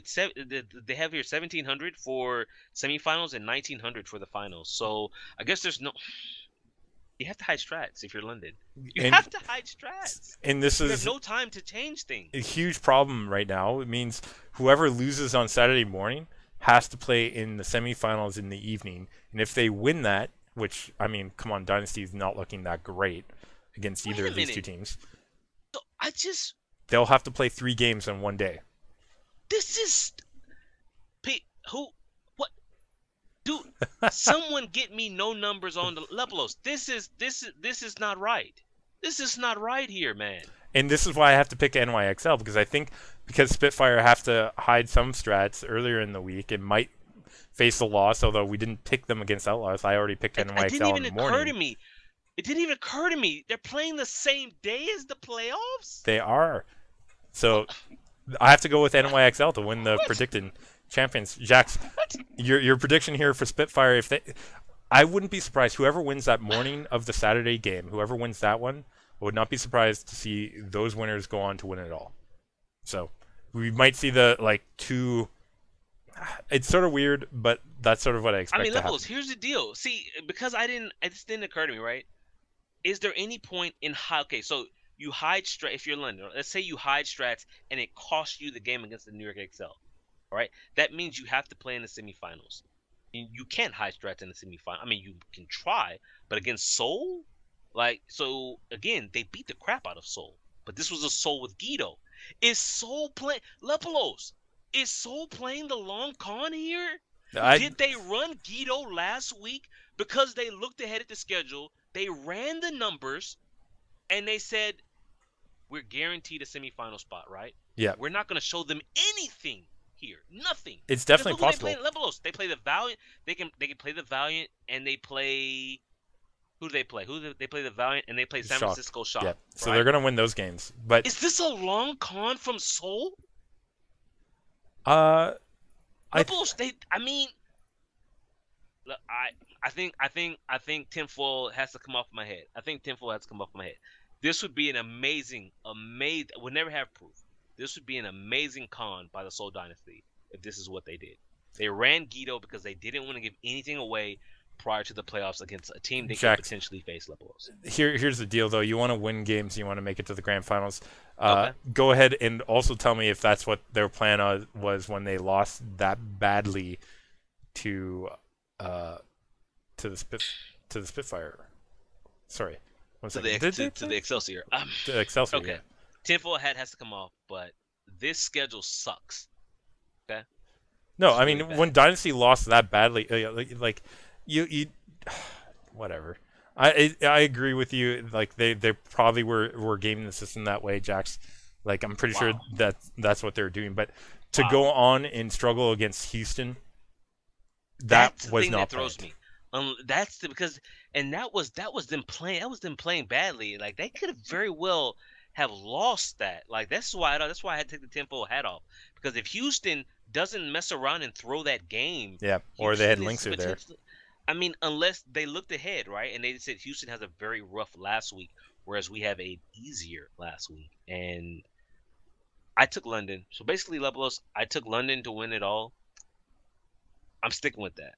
But because of this schedule, not surprised one bit Well, if New York Jax, Excelsior win. None at all. I picked NYXL to win in the I know. morning. I was You took the considering easy about it. route. You took the easy route. Once we took a look at the schedule here, Lepos, and we Something see how something it's big all box laid out, pine, but and I need independent investigators now to take a look at this because this is rigged. I guess I can't say that, but this is rigged against London. I can't say that this is my podcast that I co-host. This is rigged against London right now for whatever reason. This is Lepos. This is dirty. Look at this. You can't tell me this is fair. You cannot tell me this is fair. it's just how the season is set up. We knew that Bull. this might be a possibility Bull. going. I do not like them having the playoffs on the same day as the final games. I feel like the semi-playoff or semifinals and finals need to be on Sunday morning. Um, But it is what it is. And So they play at 11 a.m. this game. Both teams will probably make the playoffs. The playoffs start at 1700. So that's what, 5 five o'clock o'clock? our time, is it? I mean, that's potentially time enough for your opponent to digest what you did in the previous series, Lepolos. Yeah. London has the high strats. It's that simple. They have to execute so well that they can win with hidden strats. But they have to win. So if again, I think whoever's going to win Wow. on Saturday morning likely will win Yeah. the overall Wow, because this is whew. we've mentioned how hard it was for teams to come from the overnight wins. Yeah. To have 3 games in one day, if you manage And that, or even these, 2 back to back and these aren't even at gimmies. these levels. These are high level games where Yeah. if you're London, you'd have to play New York, then Seoul, and then New York again. Like, while also preparing for the Houston Outlaws earlier in the week. Brutal. But Yeah. they got the roster for it, Lep. They got the roster. They have the coaching staff. If any team can do it, it's this team here, London, with their 12 players and their coaching staff and their nutritionists and their sports psychologists. If any team can do it, it is that team. I'm going with my man, Cloud9, Jack. Listen, C9 just took that CSGO major, Lepolos. They just took it. First time. They're like, hey, North We America, got this? we're here. You think it transfers C9's over? going to do it again. What? London Spitfire Stage 1 champions. There you go. Well, and There you go. NYXL coming out of nowhere. They got the big boss plan, as everyone loves to say, to win all the control points for them, Jax. That's all they need. That's all they will need, I think, in the matchups here against London, who have shown weakness on a control point Oasis map is type. so bad on Oasis. But they've I don't lost know why. on Ilios too, and you look at the strength of I know. NYXL that I'm has very been there. worried. I'm very worried for London. I think this gives control NYXL the play is so advantage. bad. Yeah, and if it goes to map 5 on the first series, or depending on how the other series play out, I think that gives NYXL the advantage to take stage 1 over here. Now, listen, I think it's possible that Dynasty might have been gaming the whole system here to do a semifinals run. My tinfoil hat has to come out. I was going correct. Listen, that would be such a play by the coaching staff at Seoul. But they've Here's looked the deal, weak though. outside if of those it's anyone games. who can do it, I love Lunatic High's coach. He is amazing. If anyone could do it, it's him. And you know what else they brought in? They brought in GC Busan's coach, who figured out how to beat everybody that last real season of OGN, right? Yeah, unfortunately, though, you look at Dynasty's results. It's the Houston game. The Houston game is the thing that doesn't add up at all. Well, I mean, no, for me it adds up because I go back to when they've dropped a map and tied a map to Dallas. Or sorry, they drawed a map. Oh crap, Lepos, we've got 3 clock warnings here in chat. How long are we in? Oh my God, we are long. Lepos, you failed. I did fail. I'm looking. I see. I don't have my Audacity. I'm looking at my Audacity now. I'm looking at how long this podcast stuff. It's gone on a long time. Lepos, you have failed. I have failed as because moderator. What is this? There are some great conversations we've had today, Jax, but this conversation is the one to wrap it all up. Lepos, because it's been a good night. This was a super podcast on a Super Bowl Sunday. Oh my God. So let's go ahead and say, good night to everyone for sticking around. But make sure you guys follow us on Twitter at OWRundown. I'm at Lepolos. You're at Jax_Blake. Yeah. On Twitter, we have a Discord up. Make sure you guys are checking the info for that, where we have conversation. Link to it right there, sticky on the Twitter page. Yeah, this week I actually pinned my the predictions that we made.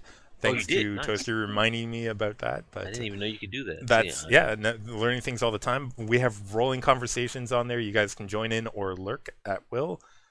Broadcasting live on my channel at /Leplos, Twitch TV/Leplos. On Sunday nights at 9 PST. Jax, is there anything I am missing out?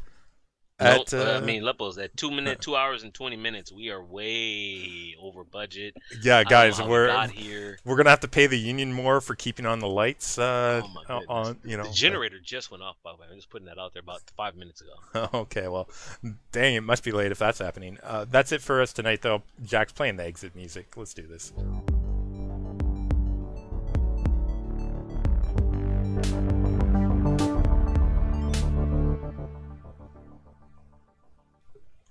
And stopping recording, of course.